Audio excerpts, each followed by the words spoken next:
Check, check, check. Okay, so to wrap things up from last week, because we had actually done reasonably well.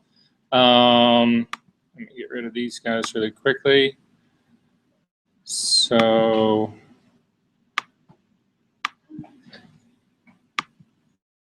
you guys get to go through all, and this is really funny because I'm recording all of this, so you guys get to look at my, new Nike purchase.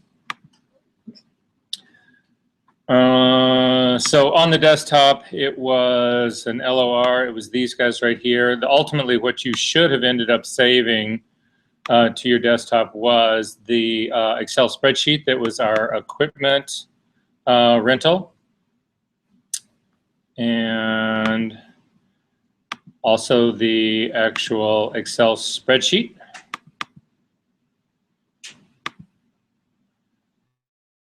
That we actually had the extra additional usage right there. And I don't know what this, oh, and this was again the model scheduling that we'd actually done, hair and makeup scheduling, all that kind of stuff. And then finally, the actual Excel document is actually due for tonight. And so it would be all this information in here. So I want to talk really quickly and just sort of go back and look at our estimate.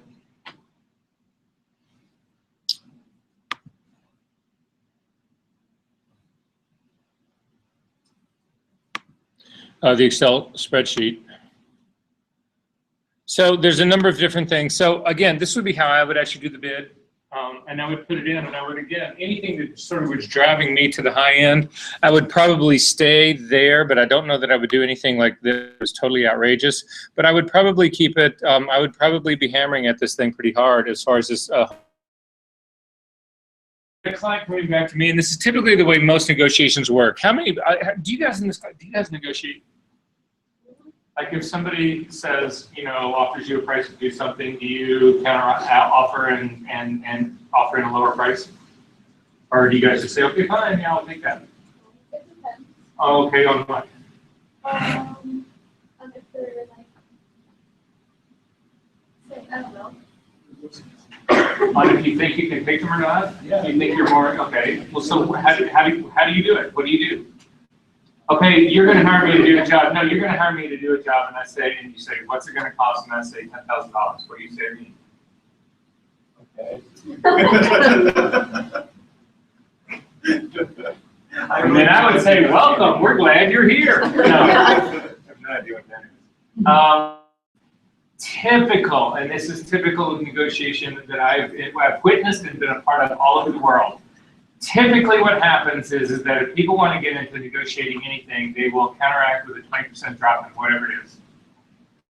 $10,000 and they write it back. You come right back and say, how about 8 and we settle on 9. It's just how it happens. It's how people buy houses. It's how people buy cars. It's how people buy rugs. It's just how it happens. Now, that is not a hard, ironclad rule, but it's a reasonable place to actually think about, thing that actually started from, right? So if you look at the bid that I've actually got going right here, there's certain things in here that are absolutely fixed that we can't change, like equipment rental. I can't change that unless I'm going to change the gear that I'm getting. Did we build some stuff into the equipment? We did. Remember, we were charging certain things that we were only going to use for 1 day, but we charged them for all 7 days or all 3 days, which equals a week, right? Remember, we did all that, right? But there's a big area right here. The biggest expense in this entire thing right now is the model fees, right? So could I change the model fee? Well, again, I had a client that came back to me and said, this is too much. You've got a $170,000 bid. I need to drop this by 20%. That would be $34,000 they're asking to get off of this. And I would counter it to them and say, that's absolutely impossible. There's no way that's going to happen. Maybe I can try to get $15,000 out of this. So where do I go? Well, I could whip out and just wipe out my second year of usage fee, and that would be the $15,000 and would be the move I should make. No, that's the last move I should make, right? The first move I would make would actually be to look at the model fees and see if there was any way that I could actually dig that out. So how could I dig that out? How could I change that? Exactly. So right now, $1,000 in normal fees. If I actually rate right here, what I've got is a girl who's 5,000, girl, whatever. This is non-gender. I just shoot women, so it's always the girl. Anyway, so $5,225. We figured this out. Is that $4,500 a day? What does that actually work out to be? It's $525 times 8 for the day. Yep. It's $4,200. That's what the girl is actually charging. So what happens if I actually cut that down to $3,000 a day girl? We just need it's a different caliber of girl. And I know that that sounds really like, but that's exactly how it works, right? There's more expensive and there's less expensive. So let's see what happens if we actually can get this down to $3,000 a day per girl. And that would be, let's do $3,200. It'll just be easier math, right? So $3,200 would be $400 an hour.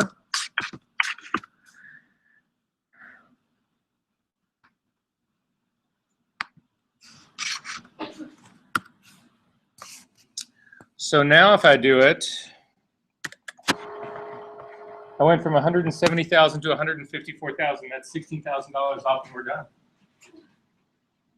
And I still keep my rate. I still keep all the markup that I'm getting and all the stuff I'm cheating out of the extra equipment rental. All the things that I've built in that are going to work for me and that are going to pay for me are great. That's still going to happen for me. I just changed the caliber of model that we're working on. Make sense? So all of that is things to actually keep in mind and to think about this whole part. So at any rate, it would be possible to do that. How else? They come back to me and they say, no, Brisser, we absolutely have to have this. We had to knock off 30%. We needed that $34,000 off. We had to do that. What is my next possible move? Let's say I beat this thing to the bare bones, and all of a sudden we're at an impasse. And they're saying, if you don't knock it off, we're not going to do your job. What did you say to them? What would be a possible negotiation ploy on your part? Say okay and don't do the job. Say what? Say okay and don't do the job. No, I want the job. I'm making way too much money on this. Didn't you say that you could? You can't walk away from this stuff, but I'm going to take another stab at saving it first. Take Thank it you. off. Have the models, instead of driving them and they're being paid while they're being driven, Right. have them arrive on their own, Right. so there won't be overtime. Yeah, but there'd be a good chance that the agency will negotiate travel if it's going to be somewhere like that. Even if they're driving themselves, they'll negotiate travel. Really close to the location, so instead of having a hotel that's like 2 hours away, you just do it on. A really interesting proposition, and actually something that I would certainly look into. This happens all the time. The art director and the photographer, super nice hotel, and the rest of the crew jams up in one room and a day's in. Really? That's awesome. Great.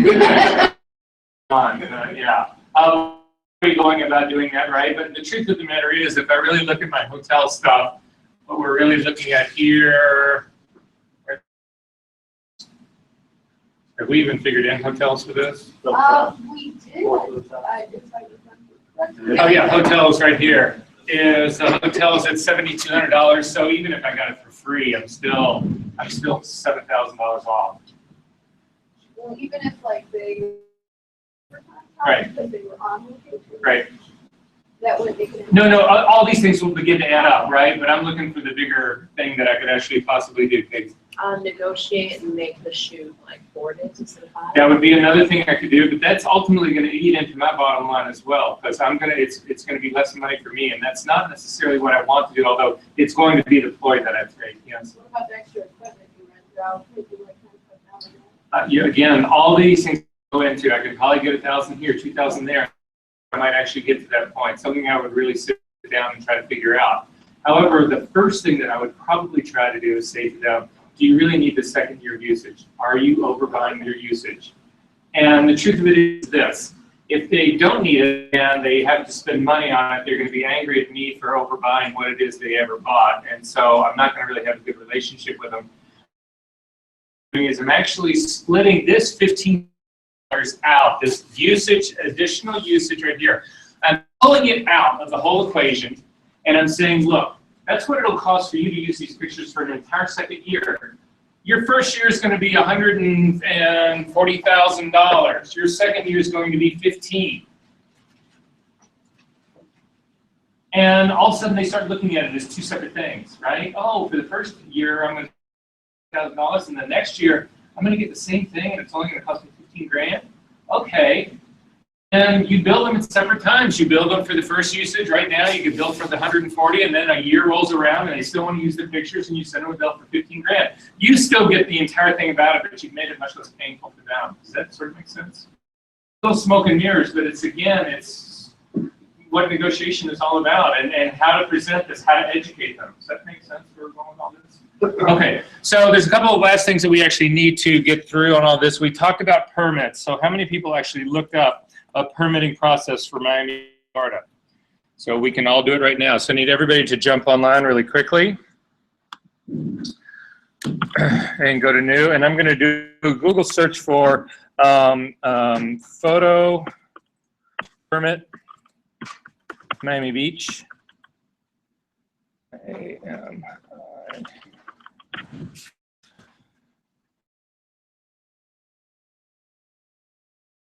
Of Miami Beach, and it opens it up and it takes you to this, and it says who needs to apply for a permit, and you read through all of this stuff. So it turns out that in the city of Miami Beach you can't do anything without a permit. Now the cost of permits vary depending on what it is you're actually going to do, but it's going to walk you through the whole process right here, and you can actually see what's going on. I don't want to go through this. To apply for the permit, you will need three things, because we're going to come back to it. That's where we're going to end on all of this. But if you go through this whole thing, it'll tell you, even if you are shooting at somebody's house in Miami, in the Miami-Dade County area, you actually need a permit to do that. However, the permit itself is free. There are certain places that charge you a $100 processing fee for this. So, but at any rate, you would read through this whole thing and sort of figure that part out. Depending on the size of your crew,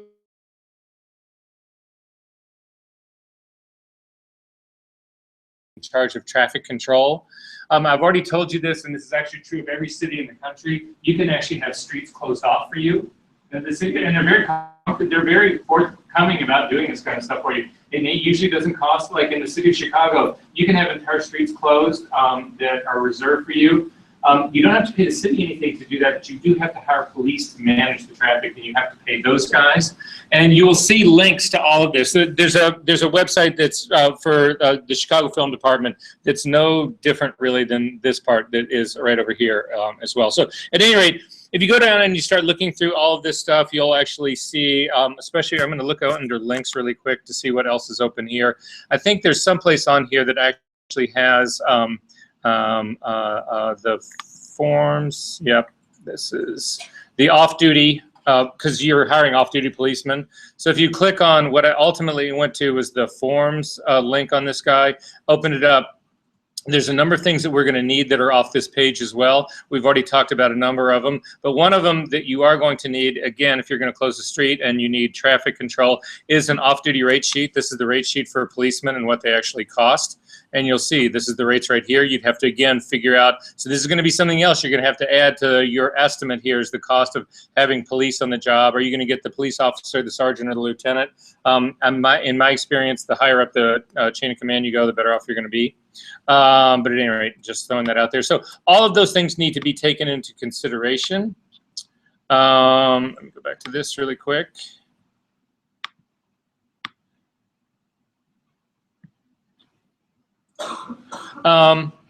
We will look at a indemnity agreement in just a second. Signatures, W-9 form, we've already talked about what a W-9 is. This is how you would actually give the city your tax information, social security number if you're doing this as an individual, or either your business identification number or your tax identification number for your business. All of that would actually be communicated here. If there are charges that you're going to have to do, and I'm pretty sure that the police officer stuff, all that kind of stuff, you're going to have to pay them ahead of the time, probably be on a credit card, and so this would be the authorization form. So you get all sorts of things going on here.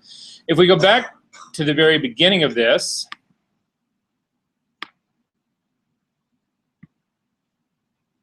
The opening page right here, it says to apply for a permit, you will need these three things. You will need a valid indemnity agreement, a valid certificate of insurance, and a completed permit application. So again, if you look on the forms right here, this is what the indemnity agreement is all about. And the irony of this is that it'll explain to you exactly what's going on, all this stuff, whatever. But it basically just says that you're going to be responsible for screwing anything up. And it goes through all of this kind of stuff. It's strictly a contract. It does not look like there's any change of money here. However, this thing has to be notarized. How do you get something notarized? You have to have a lawyer. I have a no. So A notary can do it. I'm sorry, what? A notary can do it. A notary can do it. So where do I go find a notary?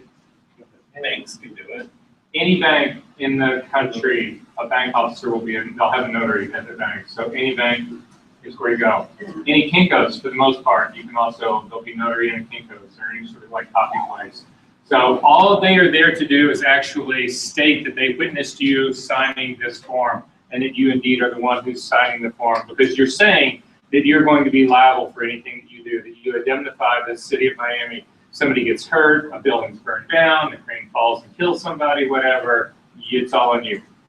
Make sense? So that's the first thing you have. Certificate of insurance, who can tell me what that is? We did talk about it earlier, and what is it?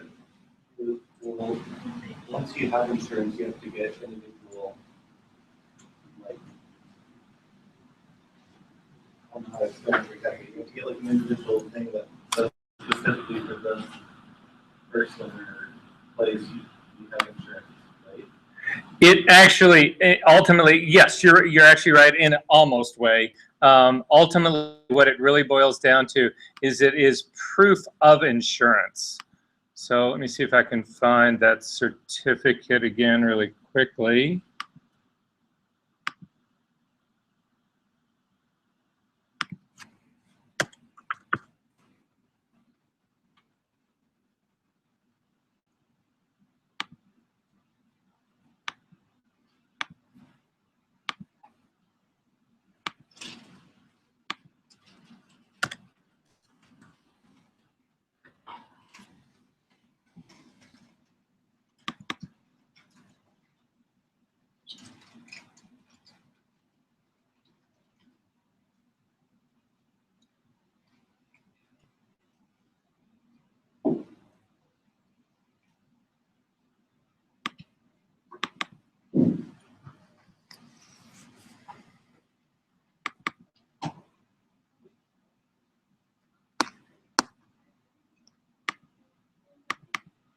All right, so this is what one looks like.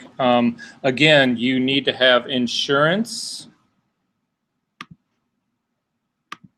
And then your insurance company issues this. So for instance, this is a certificate of insurance, and it is for, again, this is the one that was for Calumet's rental department.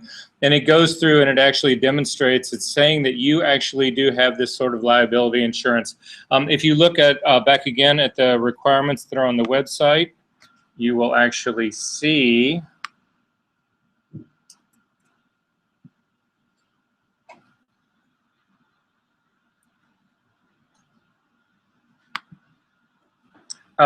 this part right here. So it's going to be for the city of Miami is who it would be ultimately made out to. Make sense? So that's the third thing. And then the last thing right down here is going to be a completed application permit. And what they're going to ask you is that where are you shooting, what dates are you shooting, what hours are you shooting, all that kind of stuff. Miami is pretty loose about this kind of stuff. If you have all of this permitted, you can travel around a little bit. You can't go over like huge different areas. In the city of Chicago, you can travel around a huge amount. If in the city of Chicago, you do not need a permit to actually shoot anywhere on the street in Chicago. Do you guys know that? Including the medians that exist in Chicago. So if you want to shoot in the middle of Wacker Drive by sort of like where, sort of between Michigan Avenue and say somewhere in there, there's huge medians in the middle of the street. You can actually work in the middle of the street. You can't do anything about that. However, you can't shoot in the parks. To shoot in the parks in the city of Chicago, you actually do need a permit. To shoot in the parks department, like any place in the forest preserve, any of that kind of stuff, you need permits for that, and they actually charge you money for that. In New York, you have to tell them literally the half a block that you're going to be on and the hours that you're going to do it. I mean, they are maniacal about it.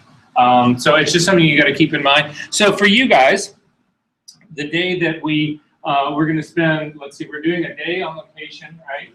I know we're doing 2 days at some residence, but we're doing a day at the beach, right? So what are you going to need for the day at the beach? How much room are you going to actually need to do that? What's your setup? What have you bid for?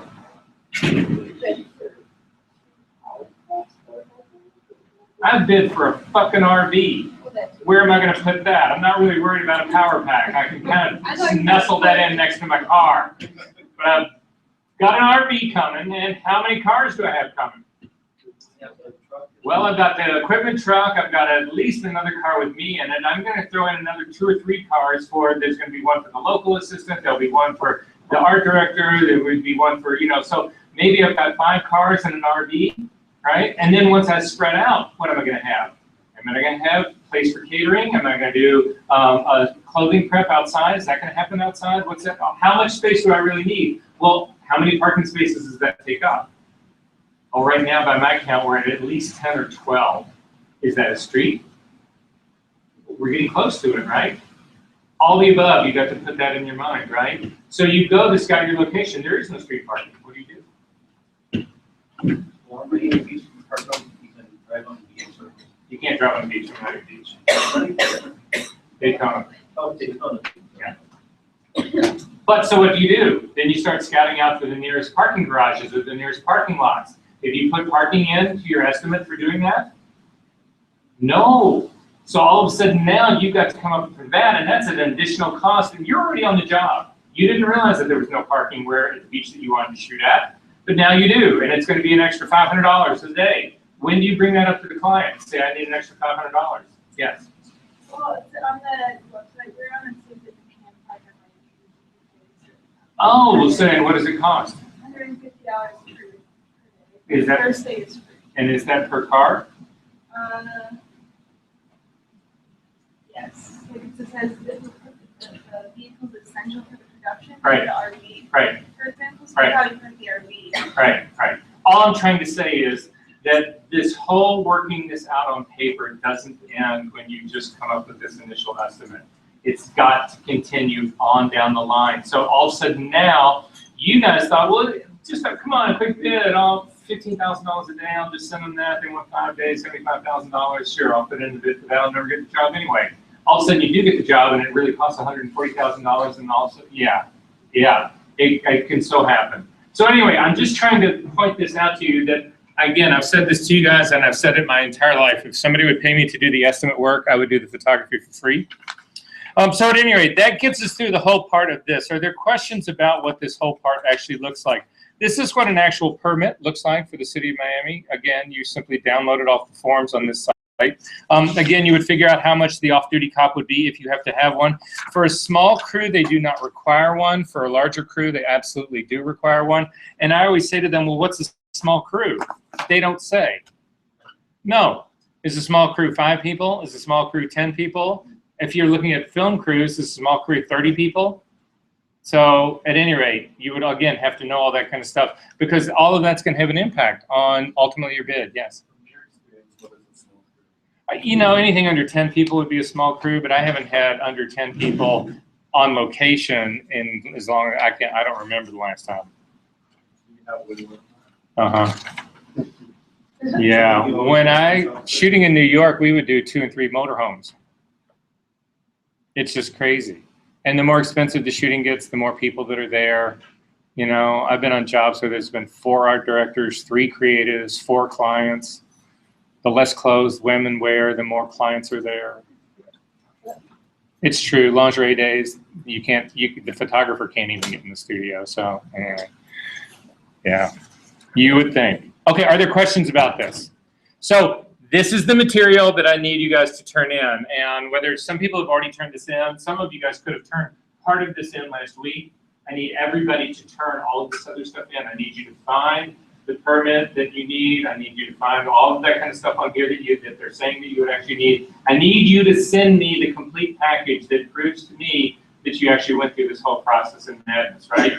So it's the Excel sheets that calculated the estimate, the Excel sheets that calculated the equipment, the Excel sheets that calculated the number of model hours, the Word document that's on some sort of stationery, or on the estimate form, the ASMP estimate form that that's on our Moodle site.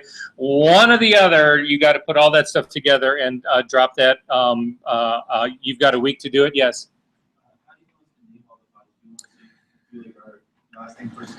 That would be great. Yeah, yeah, and that's sort of how I've actually got it on our site. If you actually take a look at the Moodle site, it's pretty much how I have every class name, everything. But it's also going to be, yeah. If you submit it, and I don't even know that I've got this set up for you guys to submit this right, so let me just check really quick. For all the permits, do we have to fill them out too? You don't have to fill them out. I just want to make sure you did the work and actually found them. So again, I'm trying to get you guys to go through the process as much as possible. Sorry, let me look at something really quick just to make sure. If this works the way I think it's set up to work, and if not, I'm going to change it right now. Then when you submit it, it will only come in under your name, and you don't need to worry about naming this as much as just getting it in. So, shoot, sorry. No, not if you submit it via here. So that's the whole part. So yeah, you are going to submit online text. I'm going to let you submit files as well. So I'm going to just change the file submission up to 10, and you guys will be fine. Does that make sense? Does anybody have any questions about this part? So just get it put together and upload it. When you actually log into Moodle and you go to actually submit it, this assignment, it'll tag your name, and then when I go to grade it, I'm only looking at your file. So are we good to go on this? Yes. I'm sorry? Yes. Yeah, yeah. Okay, are there questions about this? Okay, one last thing to bring up before we actually get on with the rest of the stuff tonight is that tonight is our last night, which is kind of sad. Katie brought cupcakes, which is not sad. There are people who are doing really well in this class. There are people who are not. The only reason that people are not doing good in this class is because there are missing assignments. So take a look at the grade book. You'll see what you're missing. I'm fairly certain, although I can't promise anything because I don't know. I just plugged this in. The math does itself, but I would hate to see anybody in this class not pass. So just check and see what you're missing.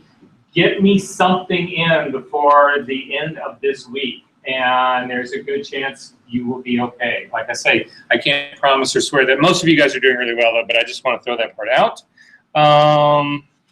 Okay. I think that gets us through. Are there any questions about this whole part? Do we feel a little bit better about thinking about how deep this whole estimate process part needs to go? Are you guys feeling a little more secure about that? Right? Feeling you need to keep those Excel spreadsheets that I gave to you guys. They're absolutely invaluable. There's just no better way to actually go. One of the things I wanted to talk to you also about really quickly, do just on your, again, another search, Google search, go to TREC, T-R-E-C, and just put in NYC. And we'll see if it comes up. Yeah, Check Rental, it's this place right here. Check Rental is actually one of the top rental houses in New York, and if you actually go to their site, they have a remarkable calculator that they can use.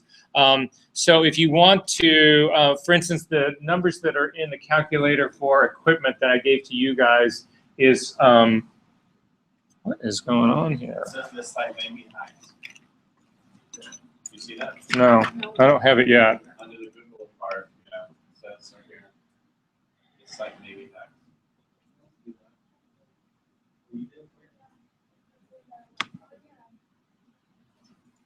So, Alrighty then. Who else can I try? Well, at any rate, I'll find you guys somebody else. This is who I always go to when I need to update my. Oh, try Milk. You can also try Splashlight. I'm trying to think who else we would actually talk about. Yeah, I'll get you other names of possible studio of just equipment rental houses. The nice thing about doing it there is that it's New York prices, and so again, they'll be a little bit elevated and also give you a little bit more space, place to actually do markup. Okay, are we good on this? All right, so for tonight, I would actually like to finish things up by talking about something a little bit more personal, hopefully for you guys. And it starts with the whole conversation about branding. So can anybody in this room tell me what branding really is? Your aesthetic. Anybody else? Your identity. Your identity. Anybody else? That's actually getting, I think, a little bit closer to the thing. All of these things actually play into it. They all actually are a part of all of this.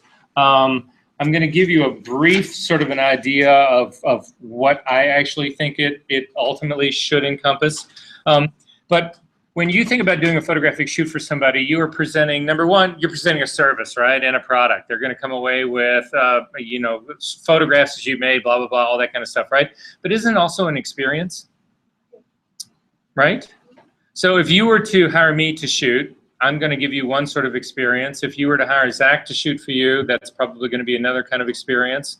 And right on down the line, probably everybody in this room is going to provide sort of a unique experience. And that, in some ways, I think, starts to get to more what branding really is about than anything else. You know, what separates me from Katie in terms of it? At the end of the day, we're both going to shoot pictures. At the end of the day, if somebody's hiring us, they should have done enough homework to expect at least that they're going to get images that are close to one another or relatively the same thing that they're looking for. So what separates us, or what begins to separate us, would be the experience about that. So when you think about the branding, what you need to think about is that really what is the experience that you actually can? What can you deliver? What can you provide somebody?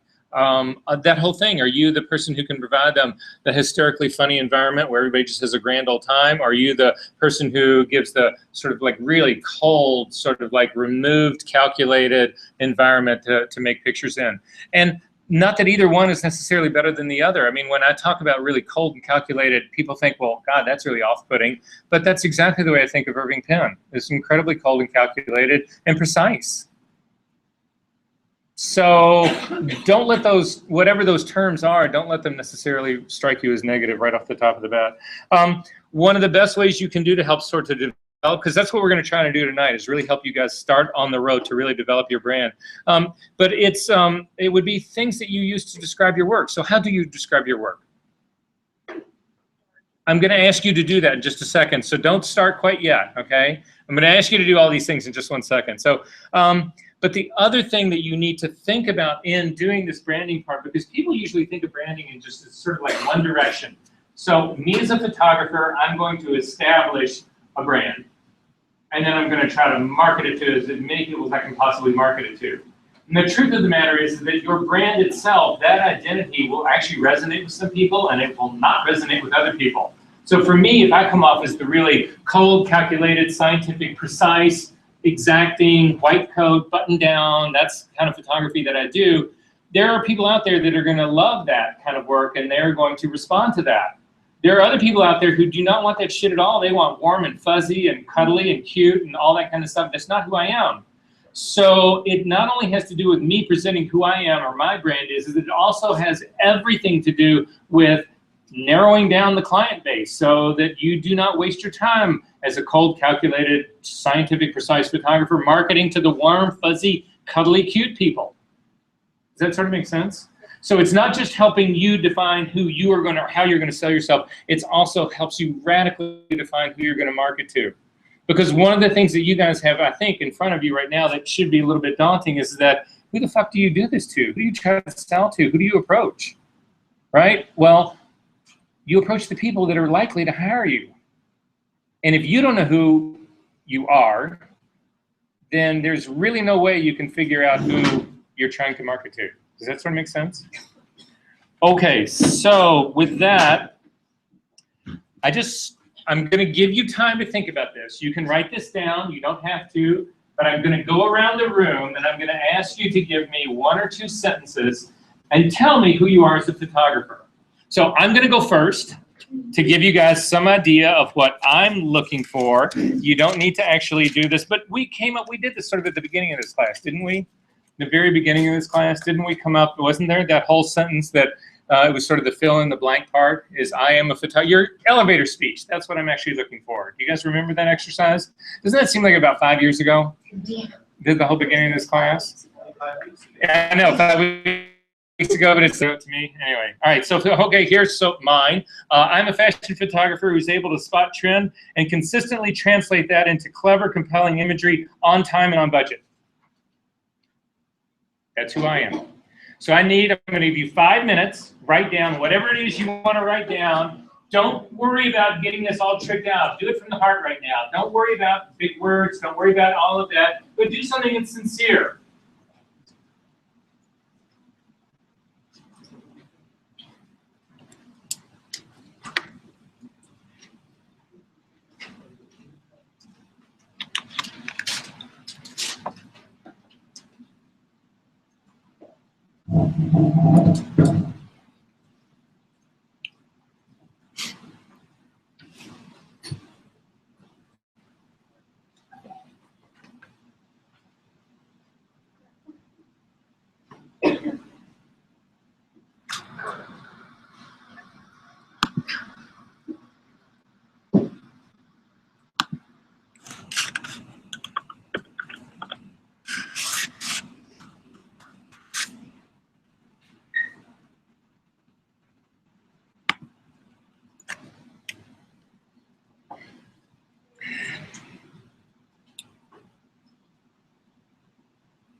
I don't know.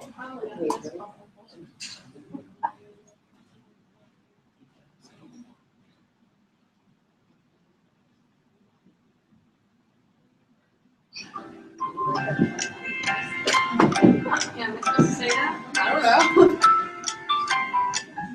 We're gonna put that much stress on you.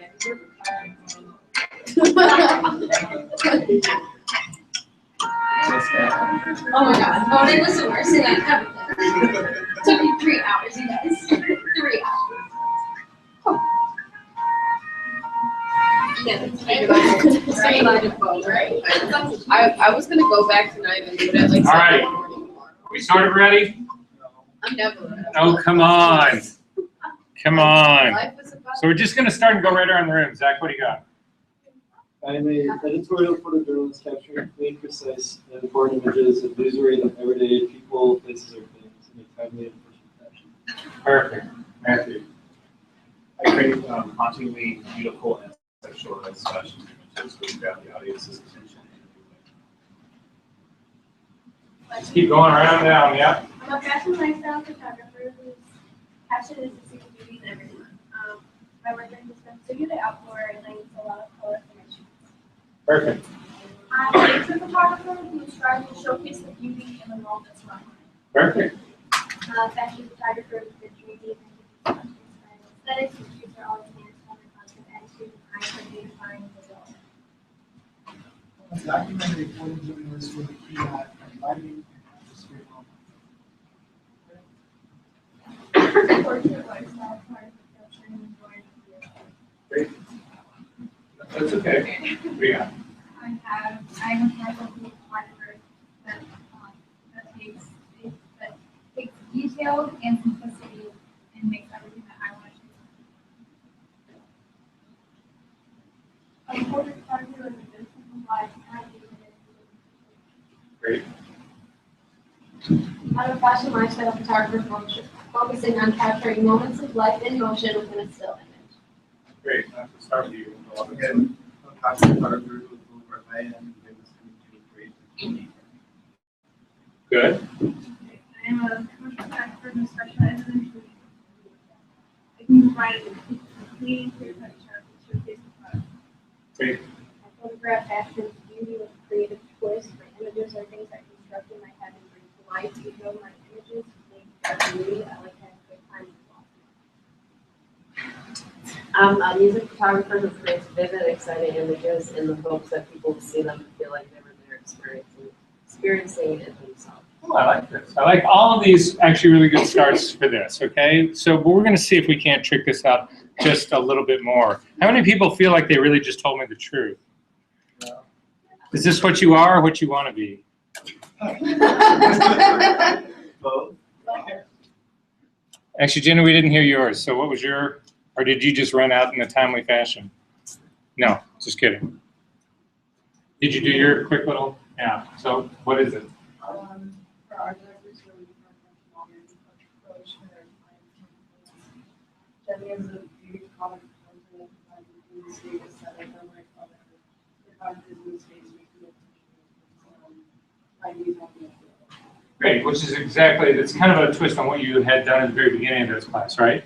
Yeah, because I remember some of the context of that sentence, so that part, all of that was great. And again, I think a very good beginning. The very first time I ever did this exercise, it was ugly. So at least I think you guys have got a bigger jump on all of that. But you guys are way smarter than the fucking idiots I had in this class last semester, whoever they were. I would like to go back and watch these videos. Right, yeah, there you go, right? I'm gonna say that every semester, right? Okay. So what I would like to do is to try to get this a little more formalized. I think that the elevator pitch is a great way of doing this, but I want to break this down a little bit in a little bit more precise way to, I think, hopefully help you guys out with this. So everybody's going to need paper to do this. You're not going to see this on the video, but you will hear it. And you're actually going to do the exercise with me. So that's what that's where we're going to actually start. So on a piece of paper, we're going to start off with 4 different boxes. And the first box, I'm just going to divide this into 4 different boxes. So for the first box up here, we are going to actually call this, let me grab my notes here, core and underlying values. So core, underlying values.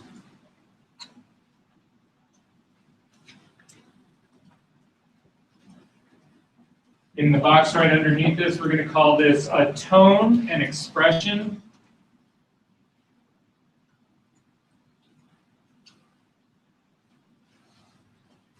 On this 4th box up here, we are going to call it personality.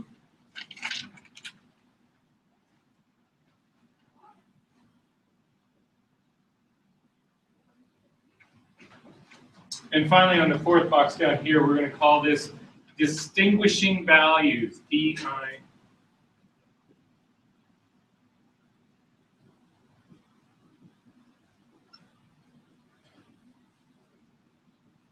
Okay, and we're going to start with the very first one. We're going to start with the core and the underlying values. So I'm going to sort of describe to you guys what I'm looking for in here. For each one of these boxes, ultimately what I'm going to look for you to do is write out either 5 or 6 words or incredibly short phrases that satisfy this criteria for you. Make sense? So for the core and underlying values, essentially what these are the things that happen that everybody in your profession basically should have. So you're all photographers, right? So one of the things you should have basically is a command of your medium. That's pretty much a given, right? You should know how to fucking use a camera, right? So those are the kind of core value stuff that I'm actually looking for here. They're the things that you need as a professional to succeed. So, but it can go beyond that. If you plan on a career as a freelancer, self-motivation would be something that you would actually need to have. Management of time is another thing that you would actually have. Those would sort of be the issues that you would actually have to have in this, right? So, for instance, if you're a person that has absolutely no people skills at all, you can't, and you don't like interacting with people, you certainly don't like managing people, are you going to be a tabletop photographer or a fashion shooter? Absolutely, right? But so these things, I want you to actually list these things that are the things that you feel that you have got that you can bring to the profession that you're really good at. Are you a people person? If you are, put that in here. If you're not a people person, put that in here. Those are the things that you need to know. Does that sort of make sense? So really quickly, I want you to just list 5 or 6 of those things in here. So again, what are the attributes? And you need to think about also, what do you really need to succeed in today's market, right? So if you're have an absolutely brilliant proficiency in film, I'm not necessarily sure that a film shooter has got a ticket to success in this, because so few people shoot film, right? So whatever it is you're putting in here, you should think of this in contemporary terms, right? So I need everybody to do that. Again, 5 or 6 words or phrases that go in here that are things that you can sort of describe about yourself. And I'm going to do mine, and you're welcome to steal from me if you want to.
All right, are we pretty good along the road here? You guys doing pretty good?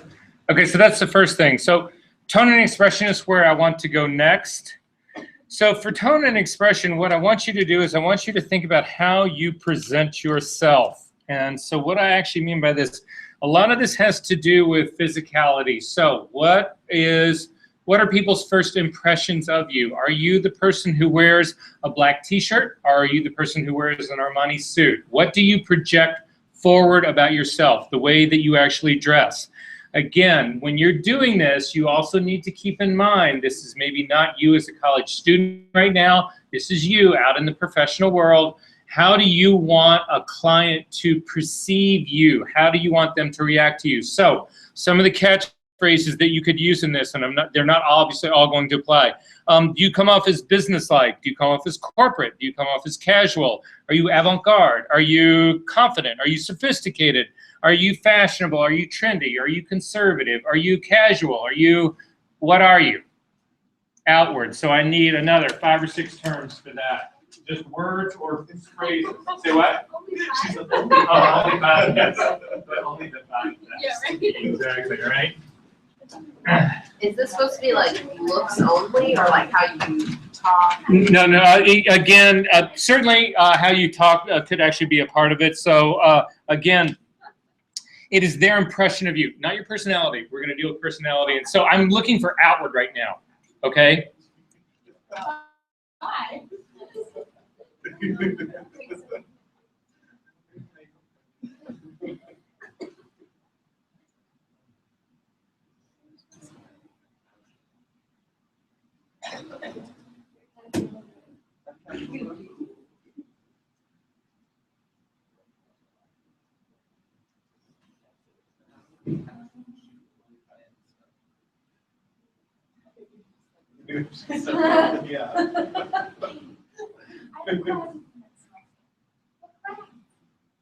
Focus.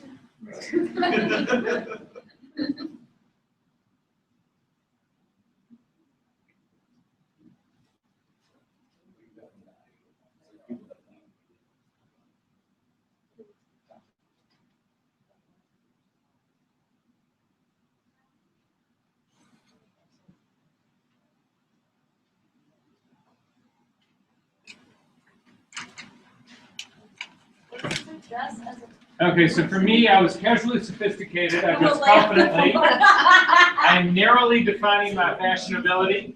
And I really dress more as a person who's willing to crawl on the floor.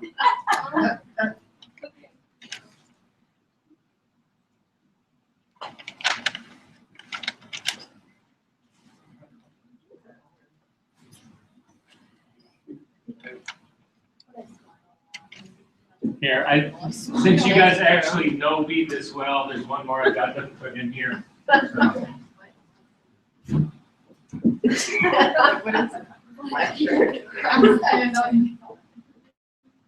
Yeah, I'm the black t-shirt guy. Okay, so this is what I put on mine. It was casually sophisticated. I just read that to you guys. Okay, so, all right, so is everybody good on this? All right, we good on this? All righty, so next thing down the line, personality. So if your tone and expression, again, your outward tone and expression is who you are on the outside. Now I need to know who you are on the inside. So again, this is personality. So you need to ask yourself, what are you really like as far as that part goes? How do you want people to know you? Right? Are you an introvert? Are you an extrovert? Are you friendly? Are you cute? Are you funny? Are you flexible? Are you quirky? Are you explosive in a good way? Are you smart? Are you hip? What are you? Make sense? So we are doing this exercise tonight, but this doesn't end here. I think to get actually a really good gauge of this is you need to go through this, but then you need to actually sit down with the best friend in the whole wide world that you've got and that you trust. And you need to run this by them and say, is this really is this how I come up to you?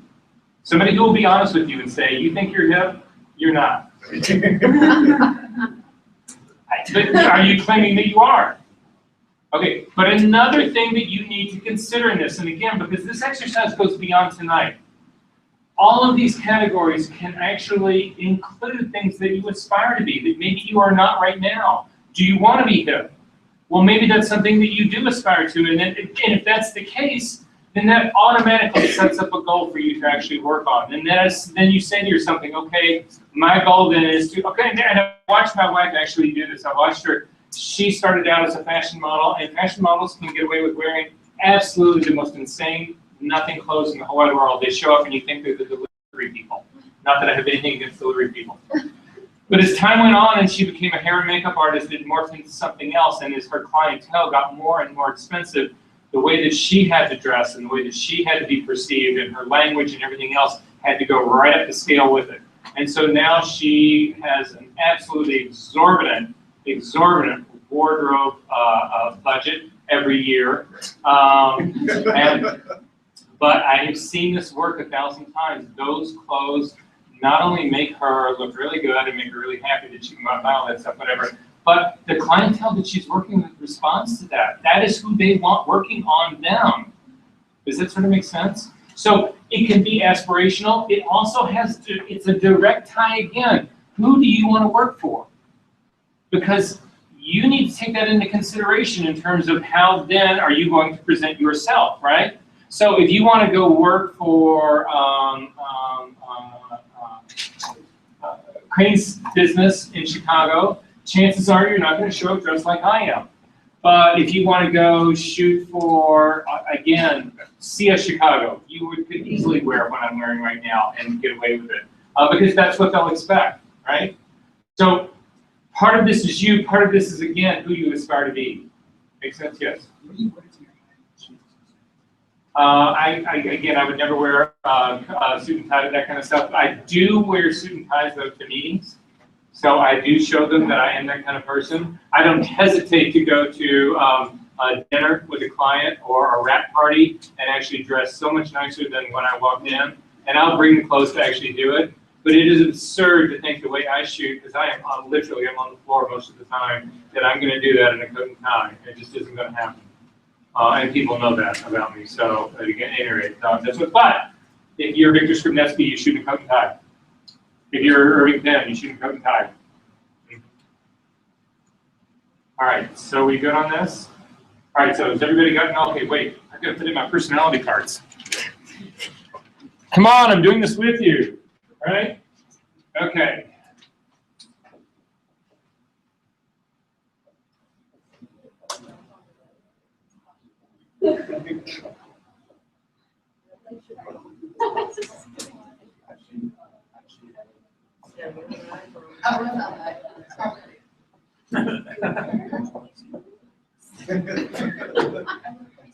Always cry.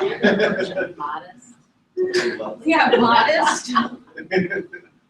Okay, so aren't you happy I haven't asked you guys to reveal any of this yet? I think it'd be I'm fun. fucking laying my life out on the line here. It'd be fun. Okay, all right, well, maybe we'll go down that road. We'll see how much time we have. All right, so for me, I put down extrovert, thoughtful, usually right, if not always, smart and generous. Those are the things that I actually put down. Okay, so that gets us actually through the personality part of this. And so the final one that we're going to come down to, and this is the most difficult one of all, and this is the one that may not come to you completely tonight. And if that's the case, then that is the case. Again, it's something, you've got something you can actually work on. But the distinguishing values, and this becomes the most important part in this whole game, is that what defines what you do in business that is different from everybody else? What can you say to me that that is something that separates you from the 100,000 other photographers who are trying to get the exact same client that you are going after? So again, what is it that you can bring to the party that's different? What is it that you can bring to the party that's special? The one thing that you can deliver, what are those things? That's what I'm actually looking for. So talk to me about, is it the way you work? Is it the product that you deliver? Is it the experience you deliver? Go back here to your core underlying values. Look at the things that you had going on in here. Are there elements that you can take in here and actually specialize them? So in some way, is there a way that you can actually look at the great lighting skills and actually take it to a level that nobody else can take it to? Is there something special that I can actually do about that that is unique? If you have trouble with this area, and again, this is the most difficult one I think to come up with, You need to then spend some time with yourself. You need to dig deep. You need to figure, because a big part of this is all rolled up into why you're doing this to begin with. Does that make sense? Why do you want to be a photographer? Is it just the money? Is it the fame and the glory? Is it the work? If that is, what can you do that's unique about that? Does that sort of make sense? All right, so in distinguishing values, that's the last thing that I actually need you to put down in here. I'm going to put mine in.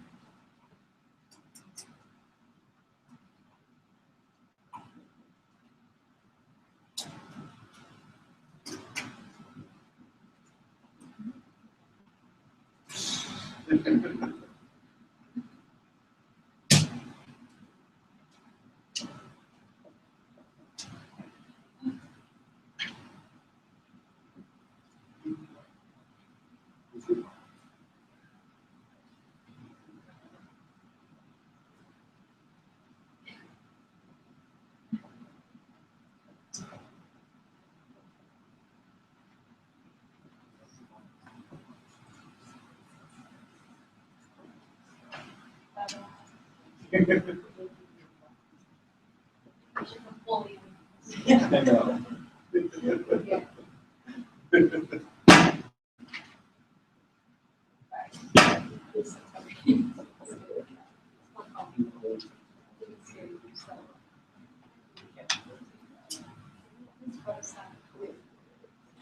You did it, right? Yeah.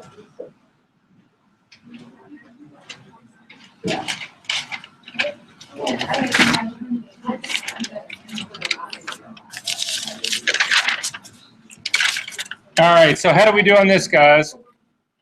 Are we good on this? Okay, so for mine, I put down the ability to enter into any situation of being shooting quickly with the exact look desired. I can give you the look you're looking for in less than a half an hour in any photo studio, not sure what the fuck the look is. Can you do that? Does that distinguish me from you? Sure, I'm also really good at compositing, and I can pretty much create any image that you can imagine. Can you do that? So I'm not trying to say, I'm just saying again, not to talk about, that is not ego talking here, that's trying to give you examples of what distinguishes me from every person in this room. Now, there are other photographers who can do this as well, so I'm not necessarily distinguishing myself from everybody, but you get where this is all going, right? So again, this is something that you guys need to continue to work on, because ultimately this is going to be your value right here. This is going to be the thing that gets you the job and gets you to keep the job. Make sense? Okay, so everybody's gotten all this part put together then, right? Okay, we good on this? All right, new piece of paper.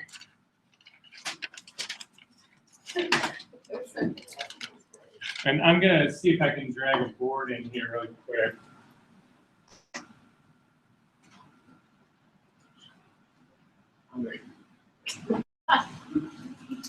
Brave is coming to. Doesn't have to stand up and down. I just know what's going on. I've been observing it. There's a reason why we're all iPhone people. I love this. You need to put in your box. I left the Galaxy. My I left iPhone. Okay, and now you gotta look at that. that. So Mine's not. at least my phone's not for like. And I thought that I had really bad writing when it came to working on a whiteboard. Yeah. That's a I math did- problem. Yeah. Hey, it says shut up, it's 2 plus 2 defensive. equals 4. 2 times 2 is 4. Wow. Wow. Really, it's Yeah. really well. Yeah, that's pretty. At any rate, I saw that and I was like, wait. I see detention. Oh.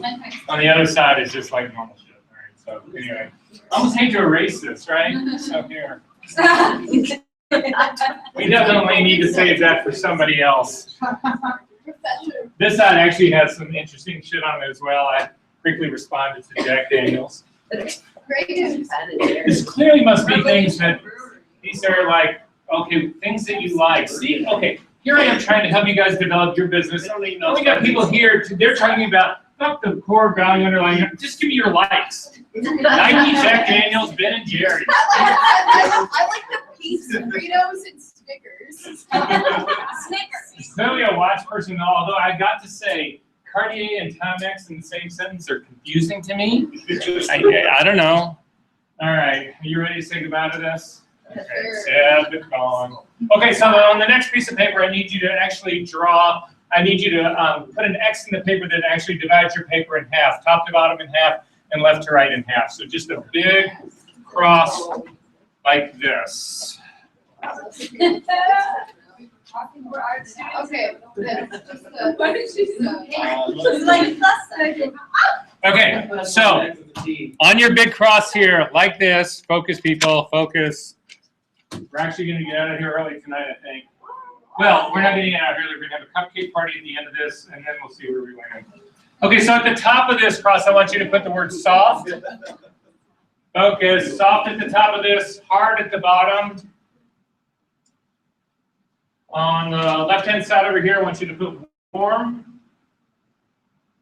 And on the right side over here, I want you to put cool. Say what? Okay, now that you've done this, the final thing that we are actually going to do is you need to look at all of these words and these catchphrases that you've actually put together through all of this, and you need to plot them somewhere on this board over here. And so, for instance, this is how this works. Everything from here over is going to be warmer. So what would warm be?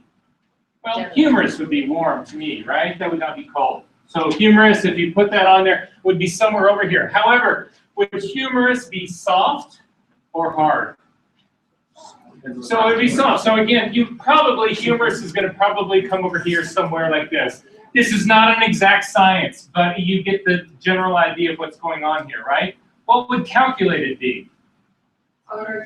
Calculated would probably be somewhere in the hard area, so down here in the lower half of this, right? And probably a little on the cooler side. To say somebody's really calculated is not really the warmest thing in the world you could say about them, right? So what I need you to do is go through your entire list here, and you need to map it out onto this board. And it doesn't need to be perfect and exact. What I'm looking for here is a more generalization of everything that you've actually got going. Make sense? That is what? How we shoot is opposite of what we square. Or not how we shoot, but how we are is like opposite of what we actually shoot. Like I shoot a lot of everything, but actually. Put it down on the list, just the way you're thinking of it. Is this just personality? No, this is everything on your list. This is everything on your list. Where does self-motivated go into this? Is self-motivated? Cool and hard. I would say cool and hard as well. I would absolutely agree with that. Self-motivation is not an easy thing. Lighting skills. What kind of lighting do you do as far as that part goes? Right?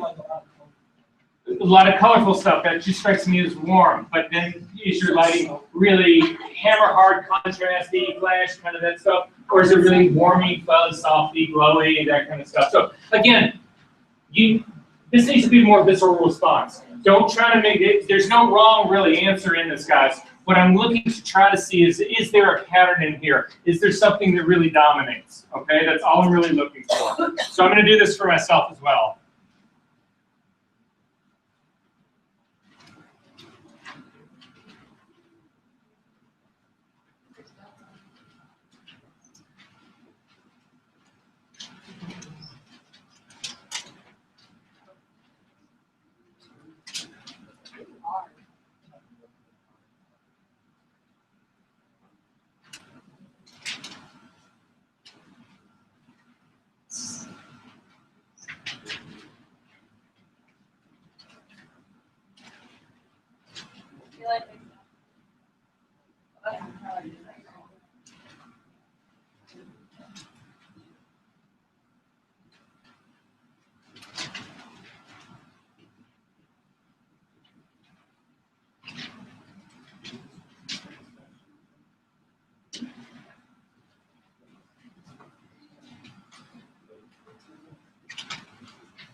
Me, and it's like the first thing I'll say. I'm very, I feel like hey, I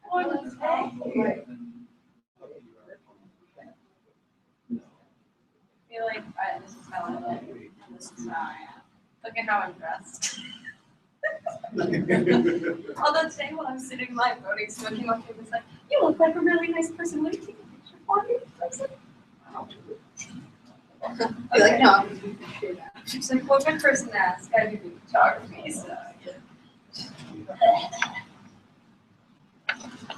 Okay, so we started pretty good about this. So then simply look, okay, so this is mine right here. And so what can I sort of draw a conclusion about essentially my brand? What could you say is probably an obvious pattern that's going on in the things that I have put? So hard. Hard and cool is the way I would put it. That doesn't mean that I'm cool or hard, as it were. It just means that this is the direction of the things that determine how I actually see myself, what I think about myself, and all of this. However, is red warm or cool? Warm. Warm. So red would be over here. Is blue warm or cool? Cool. Blue would be over here. What's gray? person. Gray's like the middle. You can have a warm hair. Do you really think that? I think gray is more of a cool. Absolutely, in my book, gray is very cool. It's not warm at all. Gray is absolute lack of color. I don't think of warmth has got to be yellows and reds and oranges and that kind of stuff. And I just feel that way about it. But that's me, right? So that possibly. But anyway, I'm going to put it on here. What about type? What's script? Don't you think?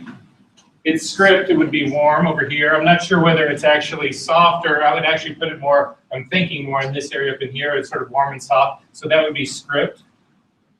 We're talking about typography, Ryan, the font that you use, right? So are you using a script, a cursive font, that kind of stuff, whatever? Oh, what's a sans serif font? What's an Arial? It's probably harder, colder a little bit, right? Don't you think? So Arial would be somewhere more down in here. All of these decisions actually then are completely, would be, help me determine my brand, right? So am I going to do a website that's got a pink background? Not if I want to come off as hard and cool, I'm sure not going to do that. Do I have some big cursive script fucking thing going over all my type? Absolutely not. No, you laugh at that, but people do this shit all the time. Have you looked at your website lately? Does your website fit the shit that you just put on yours? Well, yours is all over the place, so it doesn't matter. You can be anywhere, although it doesn't look like you're soft and cool at all. Well, a little bit, but you guys get where we're going. Did any of you end up with sort of a dominance in one space here? Did any of this begin to look like you are possibly more this kind of person than that kind of person as far as this goes? Or, better yet, this kind of brand as opposed to that kind of brand. Yeah? So, from this point on, the jumping off point, every single possible decision that you can make about who you are feeds into this. Unless you decide, fuck it, I don't want to be this person, I want to be that person, in which case you need to rethink all of this. I'm hoping that's not where you're at. I'm hoping you can take a look at all of this and say to yourself, well, okay, this is sort of the game that I'm playing in here. This is the thing that's really dumb. That doesn't mean to say that I can't be generous and thoughtful and conversational over here, which is warm and soft. It doesn't mean I can't have that. But what is this? Is such a dominance of this. It tells me that my website, that my any of my social media, my stationery, my business card, all of that kind of stuff has to take its cue from this. And then every single time you go to deal with this, you go to ask a copywriter to help you do copy for your website. What do you tell them about yourself? Well, do you give them the elevator pitch that you just did? Is that really who your brand is? Or do you show them this? You say, this is really my plot. This is the way I actually think about myself. Sure, I have conversational, thoughtful, and generous moments, but by and large, I'm a cold, calculated, exacting, precise photographer. That's what I am. So I need the copy that you write about me to reflect that. You talk to a web designer. I need the website that you're going to design to reflect this. You talk to a graphic designer for your stationery, your business cards. What is the color of your envelopes? What is the type on your stationery? How does your piece of stationery actually look? Is it something that's warm and inviting with lines all over it and little curly cues and all kinds of shit on it? Or is it precise, cold, calculate? How is it? All of this is determined by this. Does this make sense? Have you thought about your brand like this? Well, clearly. No, just kidding. No, I'm just kidding. I'm just kidding. No, we should actually take a look maybe at yours, Chelsea. No, not to pry, but just to sort of see if maybe everybody else agrees with the sort of characterizations that you're making about warm, cold, soft, hard, that kind of stuff, and see if there's possibly something where you can find a little bit more of a pattern than maybe you feel like you're finding right now. Or not. I mean, it's kind of funny because my branding does kind of encompass everything. It has script and it has website. Right. And it's like, it's the website's very dark, but it has red. Okay, no, I get that part. So then, okay, so in Chelsea's case, it's a little bit all over the place. So the advice that I would then possibly suggest to her, or not possibly, the one I am going to suggest to you is that then in terms of thinking about the clients that you want, where do they fit in that? Who do you really want to work for? Okay, so high fashion, kind of crazy kind of things, right? So who is that really going to be? Name me some people. Who would you love to work for? Give me a photographer. Give me an editor. Do you want to work for Anna Wintour? Okay, Anna Wintour. Anybody know who Anna Wintour is? Yes. Photo editor at Vogue, right? If anybody's ever seen the September issue, you've gotten an inside glimpse at Anna Wintour. If anybody's ever read any of her editorials, you've got another inside glimpse of her. Where does Anna Wintour fall on this list? Fucking as cold and hard as you could possibly get. So what is on your brand that is cold and hard? Then if that's where that's who you want to work for, and those are your more professional features, that starts to dominate over everything else, don't you think? Because again, it's who you want to be for who you want to work. You want to be essentially the person that somebody is looking to hire. Do you think Anna Wintour is looking to hire a warm and soft person? Probably not. Make sense? So this is what I was talking about earlier when I was saying you've got to bring the client into this equation as well. Are we good on this? Okay, so finally, the one last thing I would like you to do, and it's, well, let me get through this part really quick first. So I just want to throw out a couple things. No, let's go ahead and do it right now. Let's go ahead and do it right now. I want everybody to just rewrite their one sentence that they wrote at the very beginning of this class. And if it's unchanged, then just leave it. If it's changed at all in your mind, then you should rewrite it with this in mind. So are the phrases and the adjectives that you use, do they really fit your brand? Are the things that you said about yourself really the things that you have now actually looking at visually? Are those things? Did you bring in some of these issues, some of these catchphrases, some of the things? Did you tell me all of this about yourself? Did you tell me that you were a great lighter? Did you tell me that you've got amazing time management? Did you tell me that? Did you give me all of those things? Did you show me the single most important thing that you can have in your statement is the thing that distinguishes you from everybody else? That should be front and center in everything that you try to construct in your statement, is what is your distinguishing value, what separates you from everybody else. Because simply to say that you're an extroverted, amazingly self-motivated, wonderfully time-managed person, it doesn't really separate you from a whole lot of other people. Well, I should separate you from a lot of other people, but you know what I mean.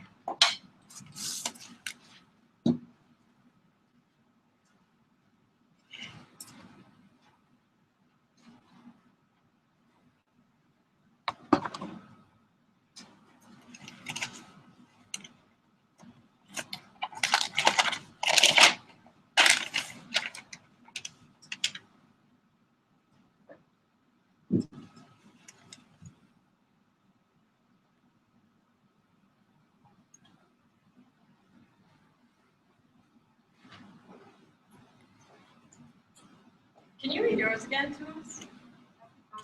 Yes. I'm a fashion photographer who is able to spot trend and consistently translate that into clever, compelling imagery on time and on budget.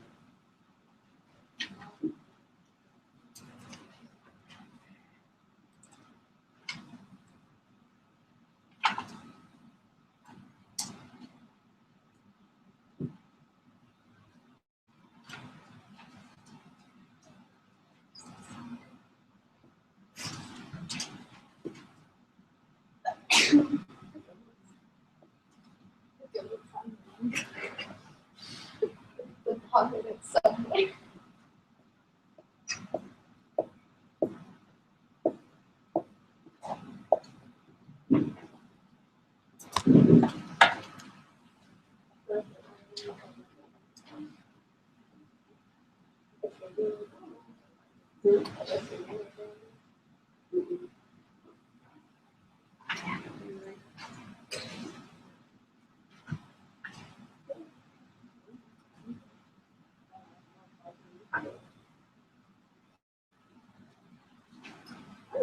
And so that's the strength of one. Yeah. Listen, I don't know that. I think we might have been like maybe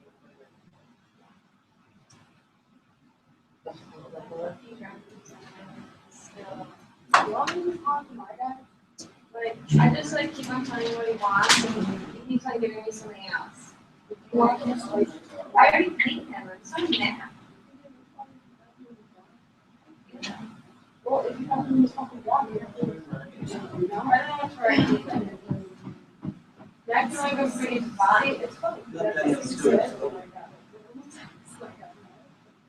All right, are we good on this? All right, so let's go in reverse order. Let's start with Hannah. I'm not really having anything right now. I don't know what to say. What do you mean you don't know what to say? Did your original statement change at all? I mean, I think it should, but I don't know what to write to make it different. Well, let's hear what you had to begin with. I am a fashion lifestyle photographer focusing on capturing moments of life in motion within a still image. I'm sorry, what? Within a still image. Within a still image. So what did you guys take away from that? I have no idea what the fuck she does. Well, You do? I've had her request. Yeah, we've seen her work. Yeah. So you've seen her work, so what can you tell her about her brand? Yeah, fun. Serious. Where does she fall in the scheme of things? Hannah, where did you fall in the scheme of things here? Warm and soft. Warm and soft. So why don't I feel that about your imagery? What was the word, the last phrase that you used? What was the adjective you used for your imagery? In a still image? Of capturing moments of life in motion within a still image. A motion of life within a still image, right? Is motion in life warm and fuzzy? It's warm and soft. Motion in life is still. No. Can you come up with a phrase that would, for still image, that would be warm and soft? Perfect. I'm just saying, those are the ways that you need to think about everything that you do in that, right? Read me your sentence one more time. I am a fashion lifestyle photographer focusing on capturing moments of life in motion. Is within capture warm and soft? No. So create. Say what? Create. Create. This is just all I'm talking about. Every adjective you use, every noun you use should fall into this place that you find that you feel like yourself is. That's your brand. You're warm and soft. So it's not about capturing. It's not about still. It's all about fabricating, building, generating. It's all, again, that's the language that you use, right? And then your website. Do you feel like your website is soft and warm? Okay, I haven't seen your website, so I don't know, but you need to answer that question. Does that make sense to all of you guys where we're going here with this and this? Get all emotional. No. Yeah. It's been a very long day. All right, so sort of makes sense where we're going with this exercise. Yeah. I'm begging you guys, please do not walk out of here tonight and stop this process. You have got, if you spend some serious time in 3 months, at the beginning of next year, that's the way I always try to work on. I set deadlines for myself. So this is the first week of November right now. So you got finals are coming up. So I realize it's very hardcore crunch time, right? Nobody does shit in January anyway. So let's say come February 1st that you've got all the pieces in play for yourself about you and your brand. You've redone your website, you've redone your social media presence, you've redone your stationery, you've redone all the things that you need to do as far as that part goes. You've really got this solid in your mind. You understand the kind of promotion that you're going to do. Does that sort of make sense where we're going with all of this? So let's all collectively set February 1st is our deadline to get this done, right? And then accept the fact that it's always going to be an ongoing process, but nonetheless, that's a reasonable target to go to, don't you think? Okay, so Haley, how about you?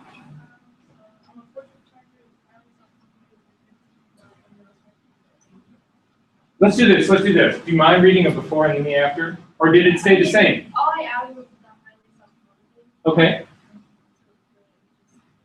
Okay, so just read it one more time. Which one? Do this, no, let's do the revised one, let's try to do this. Did you find yourself in one of these quadrants? Which one? Hard and cool. Okay, so I need everybody to listen to her brand statement and see if you're getting this from it. Is that okay? Can you tell I'm winging this, guys? So read the revised. Yes, please. Fourth photographer was highly self-motivated with good sense of light and knows how to use it. What do we think? Is that cool and hard? Kind of in the middle. I'm feeling a little bit in the middle too, right? It was more like my personality more was softer more. Right. Like my brain itself is hard to do. So I think it's exactly what Chelsea is struggling with here as well. It was kind of like that, but more things ended up. Okay, so read me several of the adjectives that are in there, like your lighting, when you're talking about your lighting. How do you describe your lighting? Good sense of light. A good sense of lighting is good, hard and cool term. It's warm, right? Can you come up with something that's actually more kind of precise? Would that be a term? With a precise sense of lighting, an exacting sense of lighting. Wouldn't that be more cooler or harder sort of like terminology in this, right? So again, start thinking about in those sort of terms right there. Are we good on this? Okay. Where did you find yourself in all of this? No, I'm talking to Aaron, right? No, Caitlin, right? Yes. Yeah, Caitlin, sorry. Oh, okay. Caitlin, where did you find yourself in all this? Huh? Hard and cool. Everybody's joining me in this party. I could change my, no, just kidding, just kidding. So read me your revised statement. I am competitive and creative professional photographer that captures detail. I'm sorry, I didn't hear the last part. Just try one more time. I am a competitive and creative commercial photographer that captures detail while being simplistic. What do we think? How's that different from the one you started with? The one I started with, all I said was I'm a commercial photographer that takes detail and simplicity and makes everything I choose to do. Okay. I'm liking where you're heading with all of this. I'm questioning simplistic. Simplistic does not strike me as cold and hard. Is there a way that you could, Minimal? Yeah. minimal, concise, precise, possibly. But again, you sort of see where this is all beginning to go, right? So, Pachuli, how about you? Where did you find yourself? Did you find yourself? Okay. So I know my style as a photographer who tries to get to enjoy every life inviting environment. Okay. No. I'm sorry. I'm horrible at this. So am I. So am I. To make you feel any better at all, I'm horrible at this as well, whatever. But do you find yourself when you write to people that you do draft after draft after draft, you edit yourself? Yeah. I do that all the time. Do you feel like once you've done that whole process that you feel better about it at the end than you started at the beginning part of it? Just bad, like talking about myself. Oh, that's interesting. My wife would actually say the very same thing about herself. So I can't really give you any advice about how to get around that. What I will say though is this, that people want that from you. They really do. Because it's an issue of confidence. Yeah. You know, if you can say yes. I'm confident, but I can't talk, give I wrote info about myself on my website, and it took me forever. Right. And I don't want to change it. Because you don't want to go through that again, right? But would you consider having a professional write it for you? Yeah. Okay, so, right. But you would have to give that professional some clue as to who you are, right? So come have coffee with me. Let me show you what I've done to sort of describe who I am or what I'm really looking for in here, and then make me look better than I really am. which is perfect. Why no mention of the wedding stuff in there? Because I don't really like weddings. Like, I don't really do a lot of weddings. Okay. My kids and my family Okay. is more my focus. Okay. than work. Okay. So possibly read it for me one more time again, really quick. I'm a lifestyle portrait photographer who strives to capture joy in everyday life and create an inviting environment. Okay. The one thing I'm missing right off the bat out of that whole statement is family. It's the one thing you said you really like shooting, and you're saying to me that you're warm and soft, and it's just screaming for family somehow in there, right? Possibly. And again, I would play the family card. If you're really implying that it's got as much to do with kids as it's got to do with anything else, I would think. Do you like shooting kids? Is that part of what you want to do? Maybe. I do it right now. Okay. Do you like it right now? Yeah. Okay, because part of it's what you do right now, but part of it's also what you aspire to do. No, I'm not that kids are what you aspire to do. Part of it should be about what you are currently doing, but you also need to consider what you wish to do. Right. Not that that is what you wish to do. Yeah. Right? Make sense? I feel like I have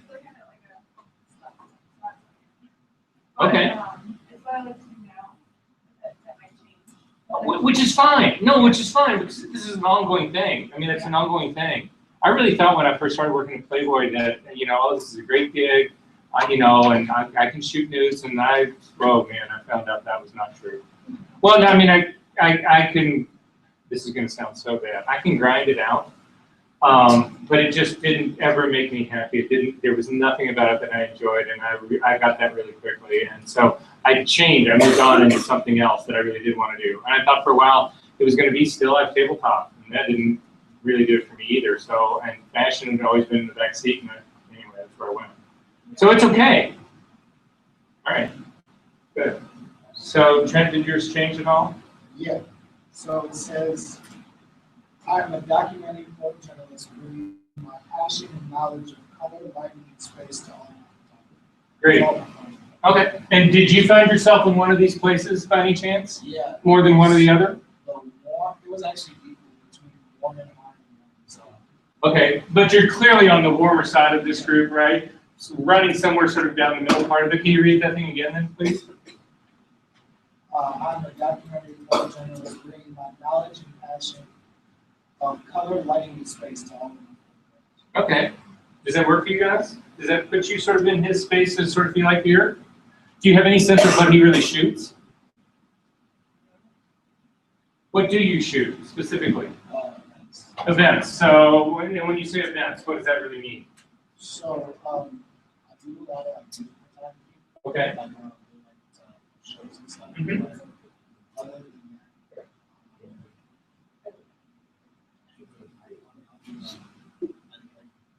music as a whole. Okay. Okay. So possibly event would be a word that would find its way into your thing. I think live is a word that has to be in what you're talking about here, because that's really sort of what you're beginning to think about doing in all of this. I would start to focus on something like that and try to build this around the sense that you're showing up, and your performance could be another word that actually would bring in all of this. Something, because documentary always, to me, it's such a varied thing. It could mean that you're fucking shooting, copies of the Dead Sea Scrolls in some library for the next 10 years. That would be documentary work, but I don't think that's what you want to do. I think what you want to do is, it's more, it's live, it's visceral, it's all of those kind of things. I mean, I would start to try to put that kind of phrasing in there possibly. Anybody else have any other ideas for that? Everybody can help everybody else out here, you know what I mean? Okay, so Alex, where did you find yourself somewhere in here? I both sophomore and freshman school, but I think the people I want to shoot for Okay, no, because again, I think that puts you in the same sort of boat as Chelsea, as far as that part goes. But then that also has to do, it's not then just how you brand yourself, it's who you're going to market to, but it's also how you're going to essentially present yourself, right? So it determines the clothes you wear and how you carry yourself and the car you drive and the watch you wear and all that kind of stuff. I mean, it's everything. It never ends, right? Okay, so with that in mind, did yours change? I tried to, I turned into jumble of words. Okay, Can I read you my? sure, shoot. Yeah. Fashion designers and creative directors want the products to look high-end and desirable, obviously, fashion products that reflect luxury imagery, and like other photographers in this space might be differentiators great for people like. Okay, did you guys then get that sense of him in this space from that? I didn't hear you. You didn't hear it? All right, try a little louder and slower. For fashion designers and creative directors who want their products to look high-end and desirable, Alex Mood is a fashion photographer that provides luxury imagery. Like other photographers in this space, he's a differentiator, is great focus on details and technical lighting. Right? Do you have a sense of what he does? His kind of imagery? So I get high end. What the fuck is high end?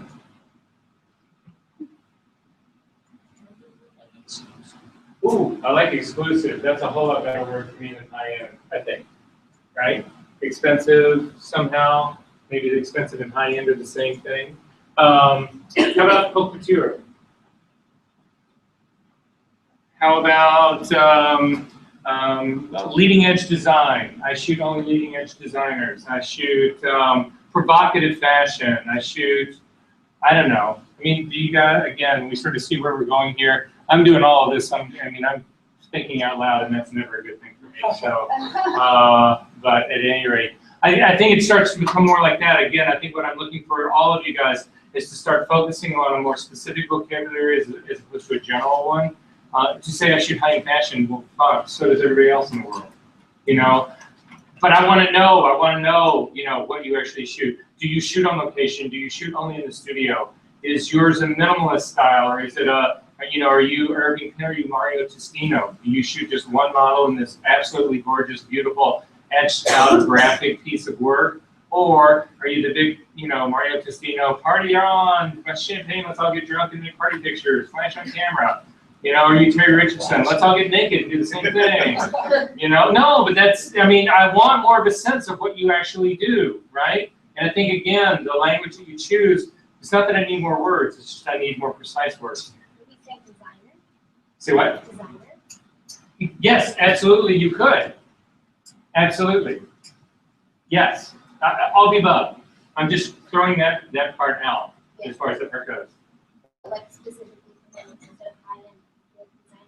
Exactly, that's what I'm saying, yes. I could easily see that. That's where the whole haute couture came in. It was just like, you know, use phraseology that really speaks to sophisticated fashion as opposed to, again, high-end just seems like such a catch-all phrase, right? Quite possibly, again, I would look at all the places that you would love to shoot for Vogue, right? You would love to shoot for Bazaar, right? How does Vogue and Bazaar speak about itself? Have you ever gone on Vogue's website and read their elevator pitch? How do they present themselves?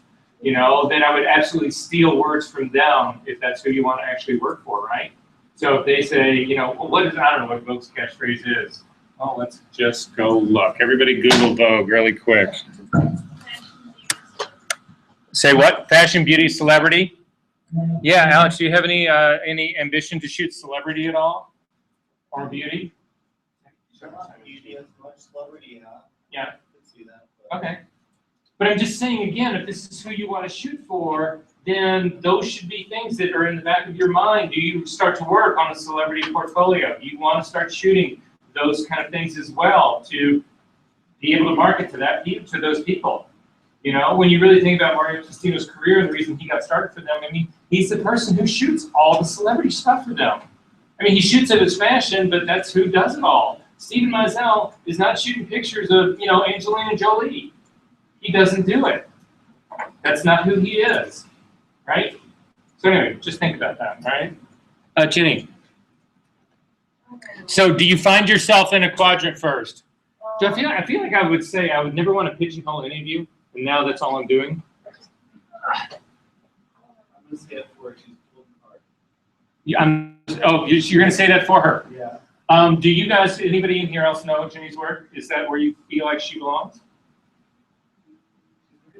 Yeah. Very like white, like products are white.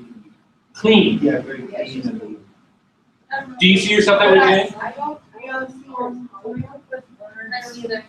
See, like, I don't understand, I don't know what's against me. Like, when Can we're you- doing, like, the Oh, yeah. script and stuff too. I don't know. I think you're definitely softer than harder. Like, we're simplistic, but you should want like white and lighter stuff. Yeah, rather like than lighter darker, color. darker stuff, I think. Like, Yeah. think even about what you're shooting. You're shooting perfumes with like flowers. yeah. That's soft. So is that how you possibly feel about yourself, or no? So you see yourself as cooler or warmer, or I don't know where I'm seeing you. I don't know how I'm feeling what you're feeling about yourself in this. Okay, then fine. Whether you guys see her that way or not, then that's actually just sort of the way you are. So is that how you shoot though? So I'm hearing perfume and flowers and very light, high-end, high-key, that kind of stuff. Is that called and calculated? Like, I feel like I'm very structured and detail-oriented in the way I go about doing things and stuff like that. Like, Okay. now maybe it would be with flowers and stuff, but I still don't feel like Yeah. that's like really that soft. Well, that's like, I guess, like, obviously, with watercolors, but you are very, like, detail-oriented and calculated, so it's like, Yeah. hard. So that sort of stuff, yeah, it's like the colors and stuff, like the Yeah, stuff like that. exactly. Here, wait, let me see the first stuff and that kind of stuff. I mean, this is just. All right, I just have this one on my phone. that's fine. Just show me the one on the phone. Because clearly you feel like it's somehow it's representative of you, know? But I still find it as like structured and very. Oh, I would say absolutely, yeah. No, absolutely about that. Colors would be warm, I have flowers. Right, right. So, but does warm mean you can't be precise? That's not. No. So in some ways it's hard but warm. Does that take the edge off of this sort of hard? I guess that, because all my personality stuff's over there. Okay, so all of your personality is up over here, and all your shooting is down over here. Yeah. Well, again, I think that there's a number of people in this room that are actually feeling that same thing. Who would you like to shoot for? Like cosmetics and stuff, maybe beauty and products, but. Okay, but cosmetics is such a broad spectrum. Can you get more specific about somebody you would like to shoot cosmetics for? Yeah. Okay, let's talk about Mac though. When you think about Mac, can you describe Mac to me, who they really are? I love it. Wow. They put beetles in their lipstick. Anyway. Beyond that, do you know the history of Mac, where they really started, where they really came from? They're saying that they were absolutely theater. That's where their whole beginning was. And that's why their makeup is so intense and so heavy, is they really were trying to do stuff that would completely transform. And that was the beginnings of them. So does that help or does that hurt? Does it help clarify any of that for you? Because when I think about Mac, I don't think about soft necessarily. Do you guys? Right? So again, if you find yourself split between all of these, however that is, start to focus then on who it is you're actually trying to, hopefully, that you would love to work for. Because then that's the way you gear your book and you gear your branding. So if those are the kind of people that you really want to work for, even though you yourself inside may feel like you're soft and warm, that's fine. That can be your personality. But the way that you shoot your work, the way that you present your work, the way you market your work, all of that kind of stuff still has to function down in this place down in here, right? Okay. Did you reread your line? Did we hear that? I don't know, I kind of like some of the words that I've had.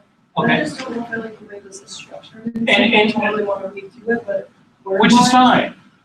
Word-wise, I did like refine, and like sleek aesthetic. Okay. There's another, like for describing of like how my work is as a whole, I guess, whatever. It's Right. like those words. Oh, sleek, I think, is a beautiful word.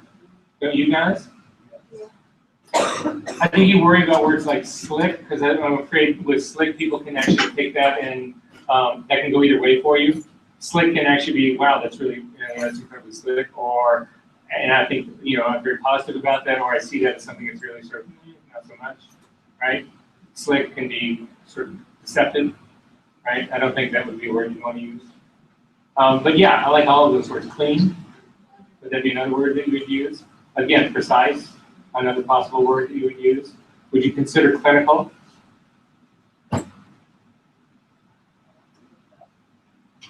What about you guys? What do you think? Clinical, good word, bad word? I don't know. Reminds me of a hospital. Doctor. It seems all like hospital, that kind of stuff, right? What about the Estee Lauder meeting when they were all sitting down and saying, let's come up with a name for our new makeup line? And somebody said, how about Clinique? It's clinic in French. So wait, why couldn't you use a French phrase for this? Do you speak French? Would you like to? No, I'm just kidding. I'm just, no, guys, no, this is all trying to be free-form thinking about this, right? Okay, clinic sort of does, yes, I'm clinical in how I do this. I'm scientific in how I do this. I'm precise in how I do this. How can I floralize that language? How can I dress that up in a way that doesn't sound so medical? Can I say what it says? Sure. It says efficient and unemotional. That's what clinical says? Yeah. Oh, okay. So again, but if you're French, you know, everybody's drinking wine, you're having a good time and eating well anyway, so how can you be detached? You're drunk and laying on the floor and sleeping with your neighbor. Just saying, right? All right, good. All right, so Aaron, what do you think? Do you see yourself in any of this? I was more near soft and warm, Okay, but I couldn't really figure how to change up what I wrote. okay, so let's hear what you wrote. It says, I am a commercial photographer who specializes in documentary magazines and cut shots that showcase the Okay, so what do we think, guys? Could you say it again? Slow it down and a little louder. I'm a commercial photographer who specializes in food that can provide clean and clear-cut shots that showcase the product. If you're describing yourself as warm and soft, clean, clear cut, are all valid words. I would agree with all of the above. So what words would you use in their place? Think about food. Warm. Just use the word right off the bat. What's warm? It's a great one for food because everybody loves warm food. Or inviting. Enticing. Enticing. Other words. Delicious. Delicious. Ooh. Ooh, wait a second. I create delicious photography. Wait. I create delicious photography. I don't know that that's really it, but that starts to carry it into such a place, right? I just, again, I would, right off the bat, I would go look at all, the Bon Appetits and all that, and what are the phrases, the catchphrases that they use over and over and over and over again on the cover of magazines, right? It's those one-word, big and red, bold phrases that they use over and over and over again. Those are the adjectives I would be stealing every single time for all the fashion people. I'd be doing the exact same thing for the documentary people. And all the other people, I'd be doing exactly the same thing. Those is a great single sources of adjectives to look and steal every one of them. Appetizing. The aroma of my photographs will floor you. I'll make them scratches. Savory. Come on, how good would that be? I love that idea. I bring spice to my images. I bring, fire to my images.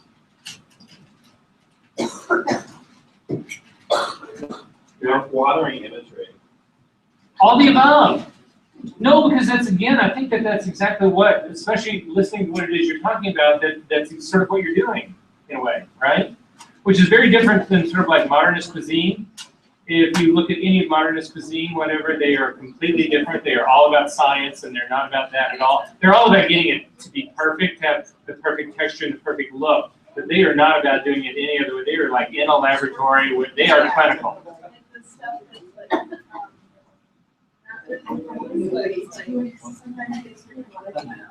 Yeah, like all the weird sort of like modernist cooking. So sous vide and all that kind of stuff maybe is not the work you're trying to get. Right. So anyway, I just put it in those terms. All right, guys. So hang on. I've got 8 o'clock. We are a democracy in this room. I want to get around to everybody else, and then we're essentially done. So do we do a quick 10-minute break right now and finish it up, or do we just soldier on? All right, soldier on, raise your hand. 10-minute break, raise your hand. Yeah. Clearly. Jenny, run, have a quick cigarette. We will come, hurry. Hurry, yes, hurry. We're going to keep on going without you. You can tell Chelsea everything that you wanted to tell her later. Okay, so Chelsea, we know you're a little all over the place here. Well, that's your take on this, isn't it? Yeah. Okay, so can you talk a little bit about who in your perfect ideal world, dream world, you would love to shoot for? Oh, so we've already talked about that part, right? So it's kind of at the very least pushing you down in this it's pushing you in this direction regardless of where you are. I know my styles, like, always darker, in my Okay. opinion, even with how I dress, but my personality is very important. So Extremely morbid. okay, so but that complicates things in a brand world, but is there a way that you could actually combine the two? Yes. In what way? I don't know, I just think that's the right answer.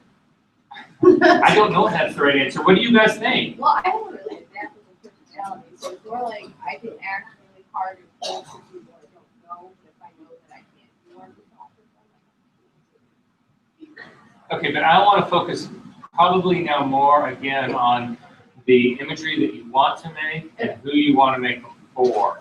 And that's really regardless. I think personality clearly plays a role in this, but I think, I don't want to even say backseat to this, but I think ultimately in the end, the distinguishing value part of who you really want to shoot for in here is going to be really more of a key player in that. And then you can adjust, not necessarily personality, but clearly you could readjust tone and expression if you felt the need to do that to more fit who it is you're really trying to get together with, right? Okay, so read us what you've sort of got right now as far as your elevator pitch. I photograph fashion and beauty with a dark twist. My images are concepts that I construct in my head and bring to life, not only as my work, creative and professional, but my management and skills will match that. What do we think?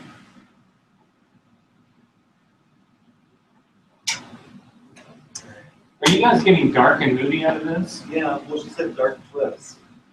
Dark twist, is that the takeaway you got from this though? Can you say it again? Try it again, a little louder and a little slower. I photograph fashion and beauty with a darker twist. My images are concepts that I construct in my head and bring to life. Not only is my work creative and professional, but my management and skills will match that of my work. They're professional. For me, it starts, and again, I think they're important elements about how you work, but I'm still feel like I'm missing what it is you're really shooting, you know, what the sense of, you know, so is it eerily compelling? Is there something about, again, in the darkness, is that something about, is it dark in a sort of horror way, or is it dark in just a moody way, or is it dark in a... I'm really bad at describing my work, but anytime I talk to Crystal about it, she's like, dark and edgy. Dark and edgy. So where is edgy in all this? Edgy? And what I'm hearing right here, did I hear dark and edgy in there? No, I didn't hear dark and edgy in there. Can you give me an example of dark and edgy? Forget your work, something else that would, if I said, oh, like what kind of movie, what kind of book? Is there something that like gives me some idea? Are you a horror person, or are you a mystery person, or so there's mystery and there's intrigue and there's danger and there's terror and there's fear and there's all of those things are sort of coming sort of like to mind, right? Yeah. Is any of that in this sort of? No. I'm missing all of those things, right? Yeah. Because isn't that what it's really about?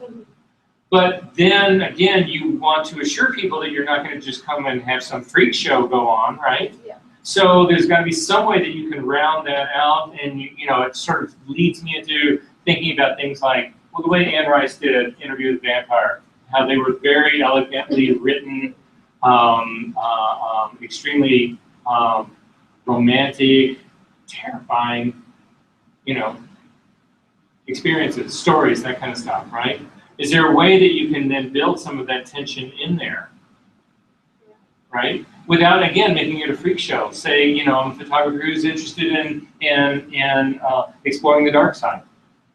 I'm a photographer who's interested in exploring uncomfortable themes. I'm a photographer that's interested in exploring, you know, I think that there are ways that you can do that that make it both compelling as well as letting them know what it is you're sort of into shooting, right? Possibly. And then at the very end, cap it off with, and I'm a blast to be around. Come drinking with me. And no. I don't know that this is helping or hurting you at all. I Um, think you need to get, and I think this is true of everybody here, you need to give them more of a sense of really the kind of photography that you're actually doing. And again, dark imagery, I get that, right? But I think it needs to push harder in terms of what it is, you know, are you creating theater pieces? Are you only focused on that kind of stuff? You know, could you put it in those, could you phrase it that way? You know, could you say it's what I'm interested in doing is having, you know, Cinderella meet, you know, Edgar Allan Poe. I just don't know, but what I'm trying to do is help you articulate that. Yeah. Because in doing that, that is establishing your brand. That is your brand. Yeah. Does that make sense? Yeah. Okay. Great. Did you find yourself anywhere on this mess? Yeah, more on the warm and soft. Warm and soft? Okay. So I changed my thing a little bit. Okay. So I said, I'm a live music photographer who creates vivid, lively images in the hopes that people will see them and feel like they were actually there experiencing the thing that I'm most passionate about. What do we think, guys? Focus. I think you're. We've got 1, 2, 3, 4, 5, 6 people to go. Say it again. One more time. Okay, try one more time, Kate. Okay. I'm a live music photographer who creates vivid, lively images in the hopes that people will see them and feel like they were there, actually experiencing the thing that I'm most passionate about. No, she was saying warm and soft.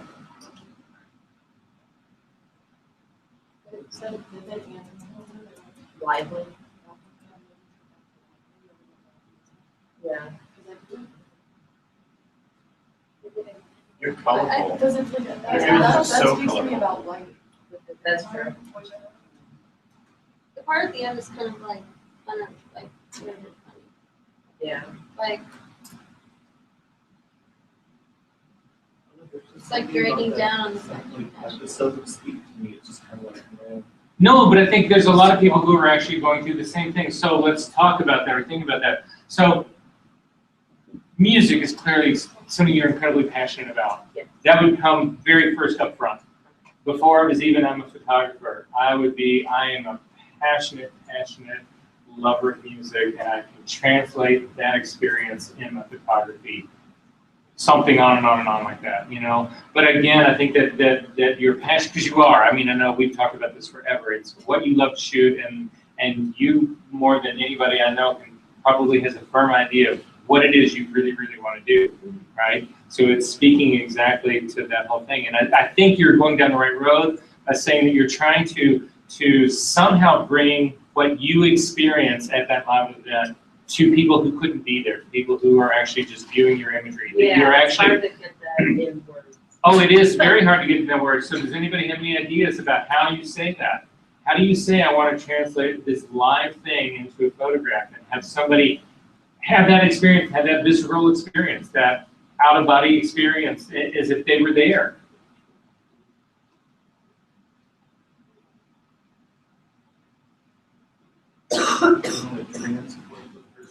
Ooh, I love that.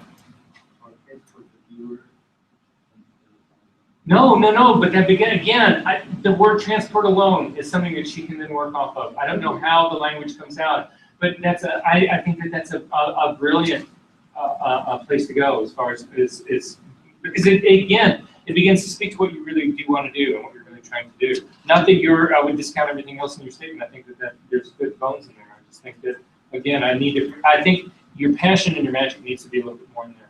Okay. Okay? That makes sense. Zach, did you find yourself anywhere in this? One of the cool part. Okay. And I just added like a couple extra. Okay. It's good. Casual and flexible photo drones capturing clean, important, and thoughtful images. Newsworthy and everyday people, places, and things. Okay. So what do we think, guys? Do you have some sense of who Zach really is? Thoughtful should not be in there. I would agree with that. What else?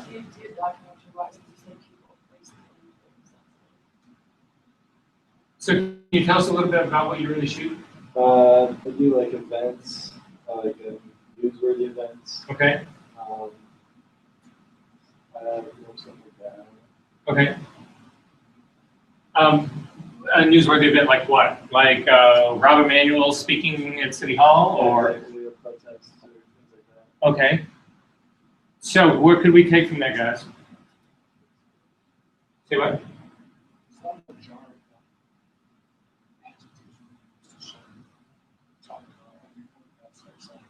I think that's brilliant. No, I think that that's brilliant. You start taking the more thoughtful kind of words out of that, and you put in cutting edge, hard hitting. Really think about all the terms that all the great news people, really want to be known as. I'm an insider. I can, all of this sort of like more, the grittier part. I think of it. Isn't that how I don't know? That's the way I sort of begin to think about it. And do you think of your imagery that way? I'm not that gritty is necessarily the right term. It could be, but that's and I would certainly play up the idea that you could actually be at least consider getting imagery that nobody else can get. You have access to blah blah. I don't know. Just go on and on like that. Again, you're trying to looking for the thing that separates you out from everybody else as far as the first goes. Matt, you find yourself where? I'm split, pretty much. Okay. Between hard and cool, and more and soft. Okay. But I'd like to shoot for like more like E magazine or. Okay. I like that. I'd be more Italian or Okay. W magazine possibly. Okay. The old W is the new W. I used to shoot for the old W. Okay. Anyway, that's another story. Long time ago, far, far away. Oh wait, sci-fi. So, can you read us your sentence then? I shoot with purpose to tell fashion stories using phantasmagoric and highly stylized stills which grab the audience's attention in a new way. What do we think, guys? I shoot with purpose to tell fashion stories using phantasmagoric and highly stylized stills which grab the audience's attention in a new way. That might be good. Which word? Phantasmagoric. So, can you define phantasmagoric? It doesn't sound like a real word. It's real. It's having a fantastical or deceptive appearance as something in a dream or created by the imagination. What fantastic and better than fantastic. Or could you do dreamlike? I mean, is that what it is? No, your work. I think it has a darker kind of connotation to it. Okay, no. I think it'd be more towards nightmare. Well, is it nightmarish then? My work? I mean, just The work that you do, the work that you want to do, the work that you're interested in doing, would it have that quality to it? How about haunting? yeah, I did have haunting before. But, Okay. Okay, yeah, the other. Like, I just think phantasmagoric in some ways seems like there's no other way to put it, it just seems like you're trying too hard. Do you guys feel that way? about Yeah. I mean, before I used hauntingly sexualized, so. Oh, well, actually, hauntingly sexualized, I think, word still works. Okay. Sex always works. No, I mean, I really think, I think that. But also, I think that the other words that you could use are possibly considered this is provocative. I mean, that's the way I'm reading this, is that your imagery is provocative. So how's the last part of your sentence read about the people who find? Which grab the audience's attention in a new way. Yeah, I would just say the audience will find, that people find provocative. So somehow, again, I would try to, that's another thing to consider, guys, is that if there's any possibility of taking 3 words and making it 1 word, you should. Brevity is your friend. It's the way you can actually remember your pitch and you can get it out really quick and concise. So any possibility of being able to edit it down and use fewer words but still get the same idea across would be killer.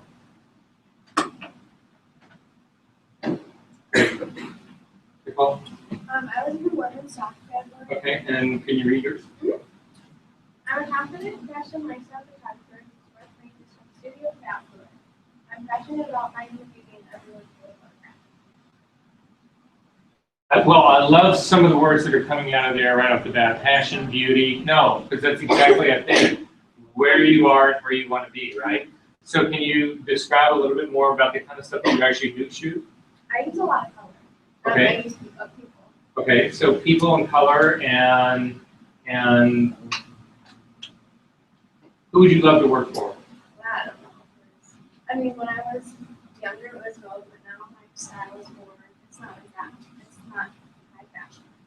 Okay, is it still fashion though? Okay, so Tim likes. It's like lifestyle fashion. Okay, no. So that, but I mean, that's like, you know, every commercial account in the world. That's what everybody is actually shooting, right? So I think. American Eagle. I like that. So like. Okay, so wait, then what is that? Can you? Okay, so we've got taking a. You are actually moving in sort of an opposite direction of them. I mean, well, clearly you're in a completely different quadrant as them, whatever. So I think that then becomes a challenge, but that's an interesting challenge in a way that you're actually really more interested in exploring. We need to come up with something other than lifestyle. We need to come up with something that would be more like somehow genuine, connected fashion, something that actually speaks more to real family than it does. So that it maybe comes from that fashion that is more relatable, fashion that's more connected, fashion that's more genuine, more less fantasy, less. I don't know. How can we get this? What other words, guys? Need help here? I'm sorry. Authentic. Authentic. Ooh, I love that word. Right? Would that possibly be here, right? And I would look for a word that was maybe even authentic. It doesn't necessarily strike me as the warmest word in the world, but I would look for something that actually is going down that road. Genuine. Ooh, genuine actually has another ring to it. Yeah, I'm sorry. Family fashion. I'm not really sure that that's exactly where she's going, because again, I've got more images of, Urban Outfitters. I've got images, I'm trying to think who else that really sort of like shoots a lot of stuff like that. There's elements that you see in a lot of, relatable fashion, personal fashion that's somehow, because again, I know the separation, I know the disconnect that people have when they look at Vogue. It's like, I'm never going to look like that, I'm never going to afford those clothes, and I'm never going to dress like that. I'm never going to go to that party, I'm not going to be rubbing elbows with them. That's more my fantasy, but what do I want in my real life? Right? Who do I really expect to be in that way? Yeah, please. A lifestyle brand is a company that markets its products and services to embody the interests, attitudes, and opinions of the culture. Our style things seek to inspire and motivate people contributing to the definition of the consumer.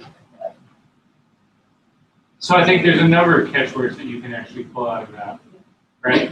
Yeah. I like the word embody.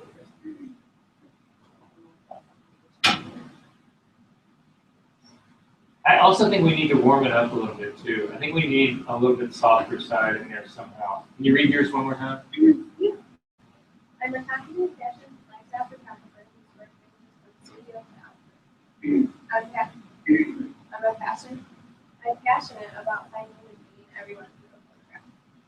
Good. What was your confident? Was your first word? Yeah, I don't know if that's true. Yeah, I don't think it should be in there. I just put it in there. Like adventurous. Adventurous, possibly engaging. What else do we use, guys? What's warm and fuzzy? That's a good word to actually describe it. It's not warm and fuzzy, warm and soft. I'm sorry? In tune. I would certainly consider it. Not sure it's it, but I think again, if you start throwing enough words in yourself or niches at yourself, hopefully it'll help you actually come up with something. I love that your inclusion of passion and beauty again. I said that at the very top. I think those are both brilliant things, and they need to play into that as well. Good. Yeah. How are you?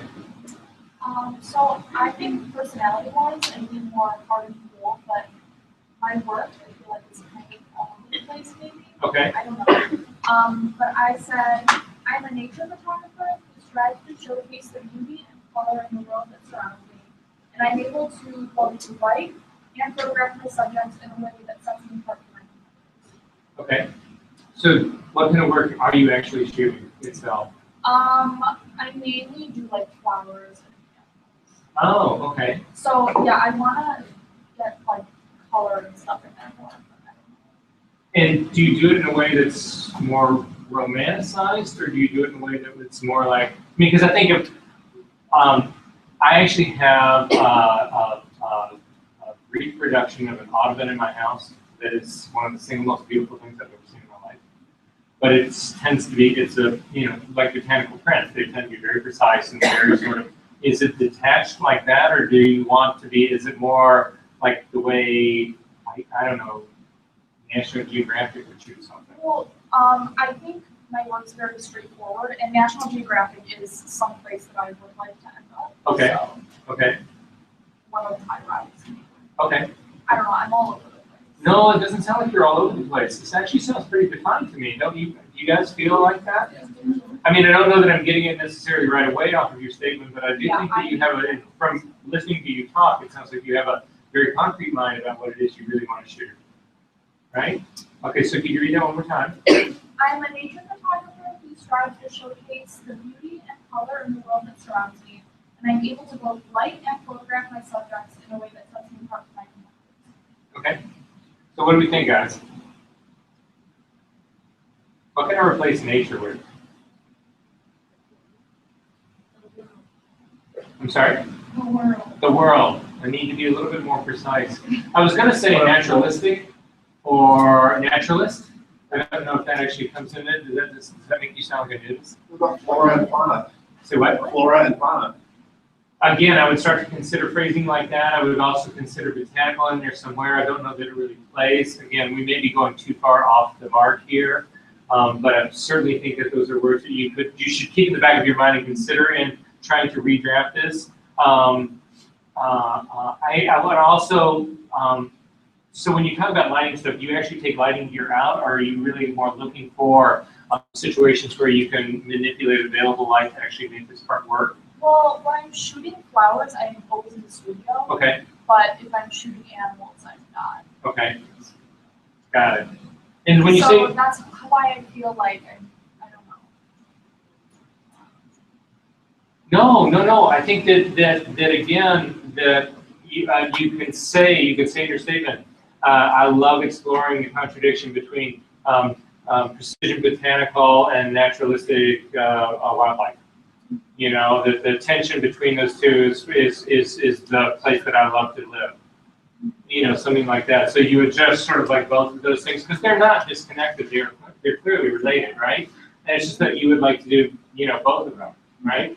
But I love the idea that you could actually talk about somehow, again, you know, there being a tension between the two, or that you live in two different worlds and that, you know, playing in both of those somehow. Does that sort of make sense kind of where you're going there? So I think that again, I would, and as far as the lighting part goes, whenever people talk about lighting, instead of saying I'm really good at lighting, say my ability to capture light or my sensitivity to light, again, all of those phrasings that you can put in there as far as those goes, my ability to bend light, to reveal inner truth, you know, whatever. I mean, there's a million ways you can put it, right? But it's really think about more the process of what lighting is, as opposed to just saying my lighting's really good. Yeah. Just say, you know, I'm able to control it in a way that actually, you know, reveals dimension that might go unseen, or that people take for granted. I don't know, whatever. You sort of get where that's kind of going?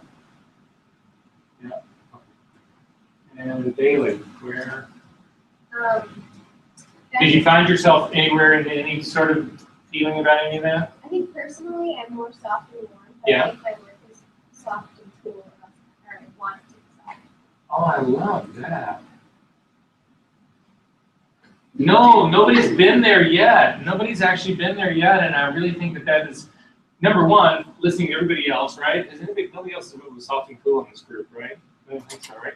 So right off the bat, you've separated yourself from, you know, 15 other people, right? By just the direction that you want to take this. All right, so can hit us with your statement.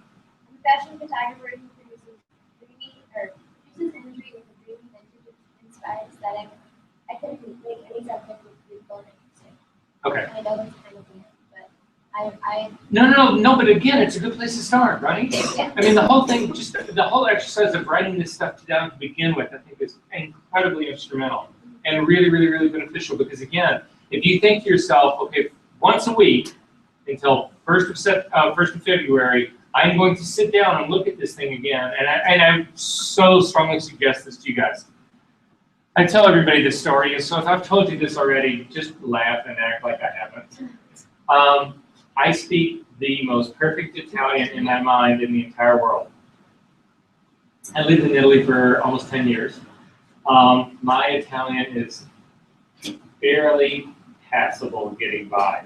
But in my mind, I'm absolutely fluent, right? Because I think of all the language and the word in my mind, all of that is fine, right? But to actually articulate it is a completely different situation.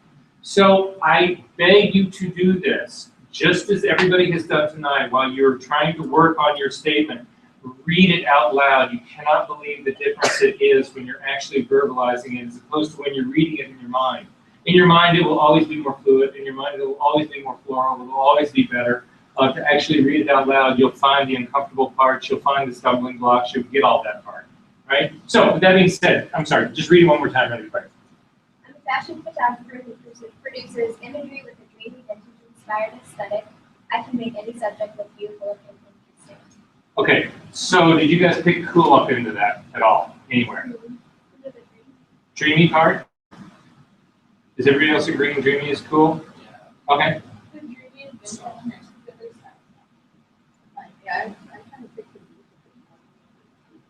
So you see vintage as a sort of a conflict to this. So Bailey, when you're thinking about vintage, what can you be a little more specific about what about your work is vintage? Well, I like to use vintage clothing. Okay. And I guess I'm always inspired by like shoots that were done in the 90s, 80s, 90s. Also, what about retro? Right? No, because I think that when I hear vintage, I think of like a lot of other people here. I think of like almost 1900s. Yeah, antique. Yeah, that's what I think was antique, and I don't think that that's what you were going for at all. Whereas retro actually, I think is a brilliant actually phrase for that. And I maybe wouldn't even hesitate to put, because is it specifically 70s, 80s, 90s? Is that sort of where, or is it more or not so specific? Not so specific. Okay. I don't know. No, but I wouldn't hesitate. Another thing to say that I wouldn't hesitate to include phrases like cool palette, or I mean somehow to describe. You know, again, I wouldn't hesitate to actually use, just like the other people, the words, interject cool right into that, and interject, you know, with a sort of a cooler retro palette sort of thing. I mean, I wouldn't hesitate to do any of those things, right? Do you think when you're doing the work that you're doing, do you see it as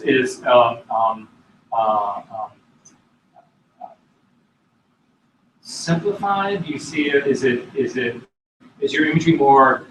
Does it have a lot of elements in it, or is it relatively simple, or is it complex, or does it have any of those characteristics?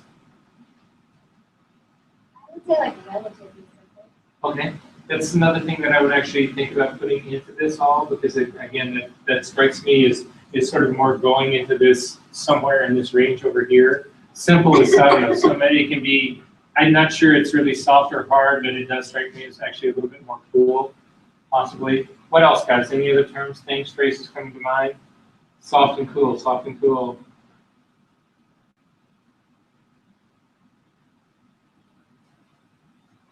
I think of water when I think of soft and cool.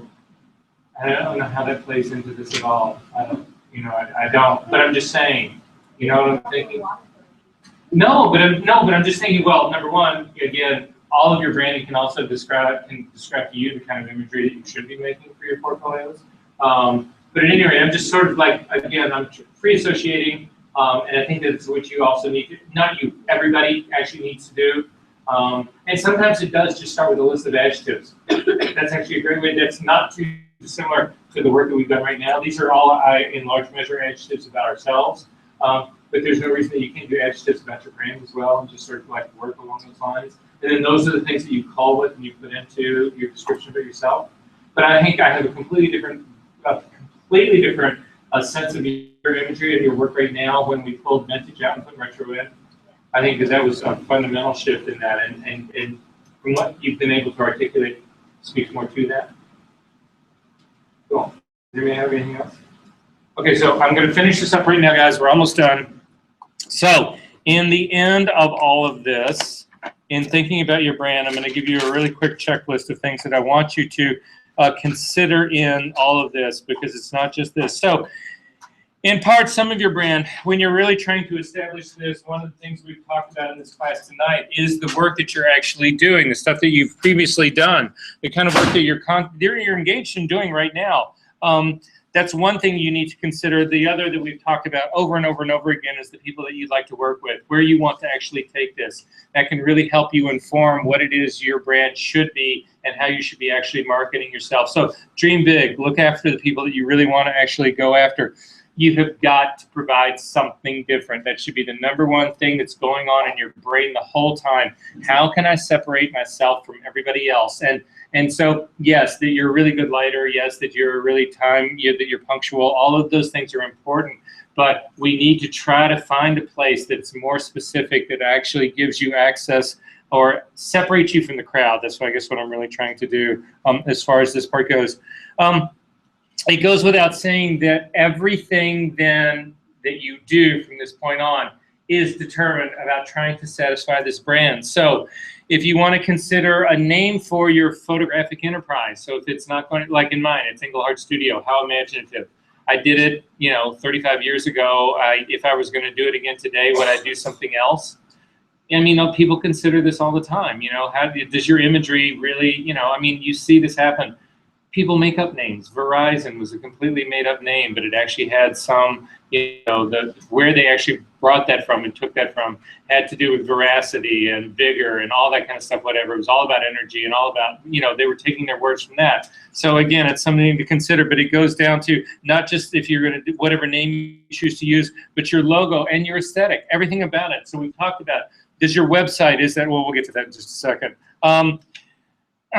Patchouli was talking about her about page and how difficult that was and how hard that was to write. Your about page is an important thing for you to have, the about page on your website. It, again, should be derived from your branding. It should be everything in here. It's the thing that, by and large, we've been talking about right now. So even if you want to get into your history and anything about you in your about page, it should all reflect your brand. And if it doesn't reflect your brand, you should simply leave it out.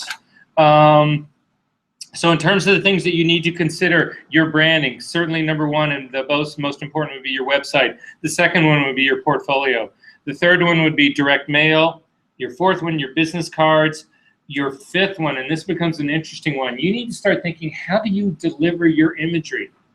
Do you put your things in a zip file and upload them to Dropbox? Does that reflect your brand? Does that zip file icon reflect who you are? Is that how you do it?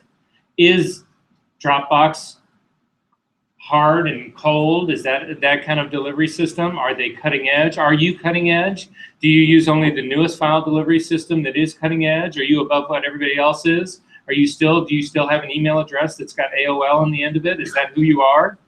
No, all of these things ultimately really, really, really matter. It's got to be all consistent. Your email signature, how the fuck do you sign your emails? How do people in this room? I am so pissed off at this, I cannot begin to tell you the number of people, professional people I've got, that simply sign email with their name. There's no contact phone number. Clearly I can reply to it, so I've got their email address, but there's none of the other information. There's no contact information, there's no phone number, there's no website address, there's no disclaimer about don't print this out because you're a fucking loser and you're killing the environment. You know how many trees a year die by you losers printing my shit out? Is that the kind of person you are? Are you the hardcore environmentalist? Is that part of your brand? All of these things matter. And if that is who you are and that should be a part of your brand, then you should be including that stuff. Right? Again, it's all about the image. It's who you are. If anybody's seen, I'll send you all an email from me and you can read how the end of mine actually goes. So your promotional piece should be the same way. The way you deal with your emails to clients should be the way you actually do it. The language that you're using. If you're doing a blog, it should reflect your brand. Your social media, everything about your social media should reflect your brand. So For all the cool and cool people down here, cool and hard people down here, all the pictures of your cats don't go up on your social media anymore. That's over. If you want that life, put it under another name. Or put your business under another name if you want that kind of life for yourself. But if that's who you are over here, all the soft and fuzzy warm shit goes. Yeah, I know, sorry, right? Life sucks. So at any rate, so some of the smaller things that you should consider about, because this happens all the time. People, when they actually write their CV or their resume, they talk about all the stuff that they've ever done. However, does the stuff that you've done your entire life really reflect your brand? So when you talk about being a student at Columbia College, does that reflect cold and hard? Or is that warm and fuzzy? When you talk about the galleries that you've actually showed in, galleries, again, there's connotation brought to that. Are you showing at the hard edge leading gallery, cool hip ones? Or are you showing at the mom and pop really, oh yeah, my mom put on an art exhibit and I showed some work when I was 5, and is that, again, that all reflects your brand. You've got to consider this in every single thing that you actually do. For the fashion photographers in here, do you have a model release? Does your model release reflect your brand? Or is it just something that's written out? Is it a clinical white piece of paper that's got a place for them to sign? Or does it really reflect who you are? Is it on your cool, hip, cold, gray stationery? Or is it on your pink, warm and fuzzy one with little flowers and shit and butterflies? Do you write that way? If you're the warm and fuzzy person, do you put little hearts over the top of your eyes, or do you just like calculate it? No, I mean, again, I'm clearly trying to take this to an extreme, but it just extending how important that whole part does. One of the things that a lot of people do not think about, and we're almost over, guys, this is almost done, I swear to God, is what you don't do is just as important as what you do. So you need to consider every move that you make. All of a sudden, you have an opportunity to do something that you think would either be a great idea or a lot of fun or blah, blah, blah, blah, blah. And I would strongly caution you to say that you need to consider, does that feed into your image? Does that feed into your brand, or does that fight your brand? And so if it fights your brand, then it's something that you need to consider saying no to as far as that goes. So again, other things that you can do.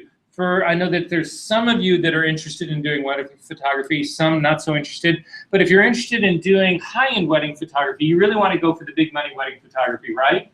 Then do you open up an American Express? Do you open up an account with American Express that would allow people to pay your photography using an American Express card? And then can you advertise on your site that you take American Express? Because doesn't that indicate, at least on some level, that you are doing work that is not just, oh yeah, $150 and I'll shoot the pictures and I'm gone, right? Again, that becomes your brand. So it's the things that you engage in that are sort of around that as well that I would consider as far as that part goes.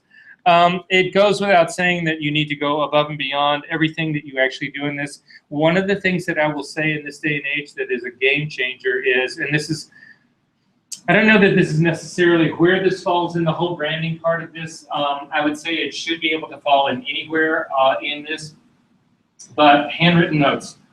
You cannot believe the mileage that those things give you. So your brand doesn't just end with you actually getting the job. Your brand continues throughout the job. And I can't tell you how important it is to say to people, oh God, that was just such an amazing opportunity. I can't thank you enough for that opportunity. I'm so excited about the pictures that we've done. You're constantly selling this stuff over and over and over again. Those are some of those beautiful pictures I've ever done. I've never worked for a client as amazing as you. All this, and it just keeps going on and on. Now, I'm not saying do this to them. No, just kidding. It just was really, I'm guessing, very sweet. But it's the things that you need to consider. It should be consistent with your brand, how you are. But just that extra touch, if people feel like you are paying special attention to them, they will remember you. And that's the name of the game here, right? With a handwritten note, wouldn't it go against a cool and hard? Oh, actually, I don't think so at all. If you imagine, how do you actually do your handwritten note? Number one, it would be the stationery that you would do it on, right? Number two, it would actually be your type style. I always think of like architecture, the way architects print.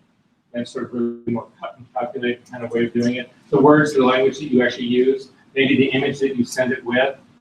all that kind of stuff. And maybe it's just brevity. Maybe that's exactly how yours is. An extraordinary opportunity, thanks. I'm very succinct in my writing, so. Well, no, I'm just saying that's somehow like that. Then if if it isn't that for you in some way, then how can you personalize that experience after the fact? What I'm trying to do is say that all of us tend to focus on getting the job. What I'm trying to get you now on is focusing what happens after the job. And somehow you've got to keep that engagement going, however it is, on some level. Right? So again, that part, it's just critical on that. It goes without saying in everything that we've talked about in here that consistency is going to be key to all of this. And that's all I got for you. Are there questions? So I said this last week, please do me a favor. I feel like I'm somewhat out here alone in all of this. I need your feedback. Please do the evaluations for this course. I need to know, I want your honest opinion in terms of what, because I don't want to put you on the spot right now, about what in this was actually, hopefully you were expecting out of this, what you got out of it, what you didn't get out of it, that you wanted to get out of it, the whole 9 yards. We good on this? Great, Katie brought cupcakes. Thanks, Katie. Thank you. Thank you to Bob. Kate, you're welcome. The bond.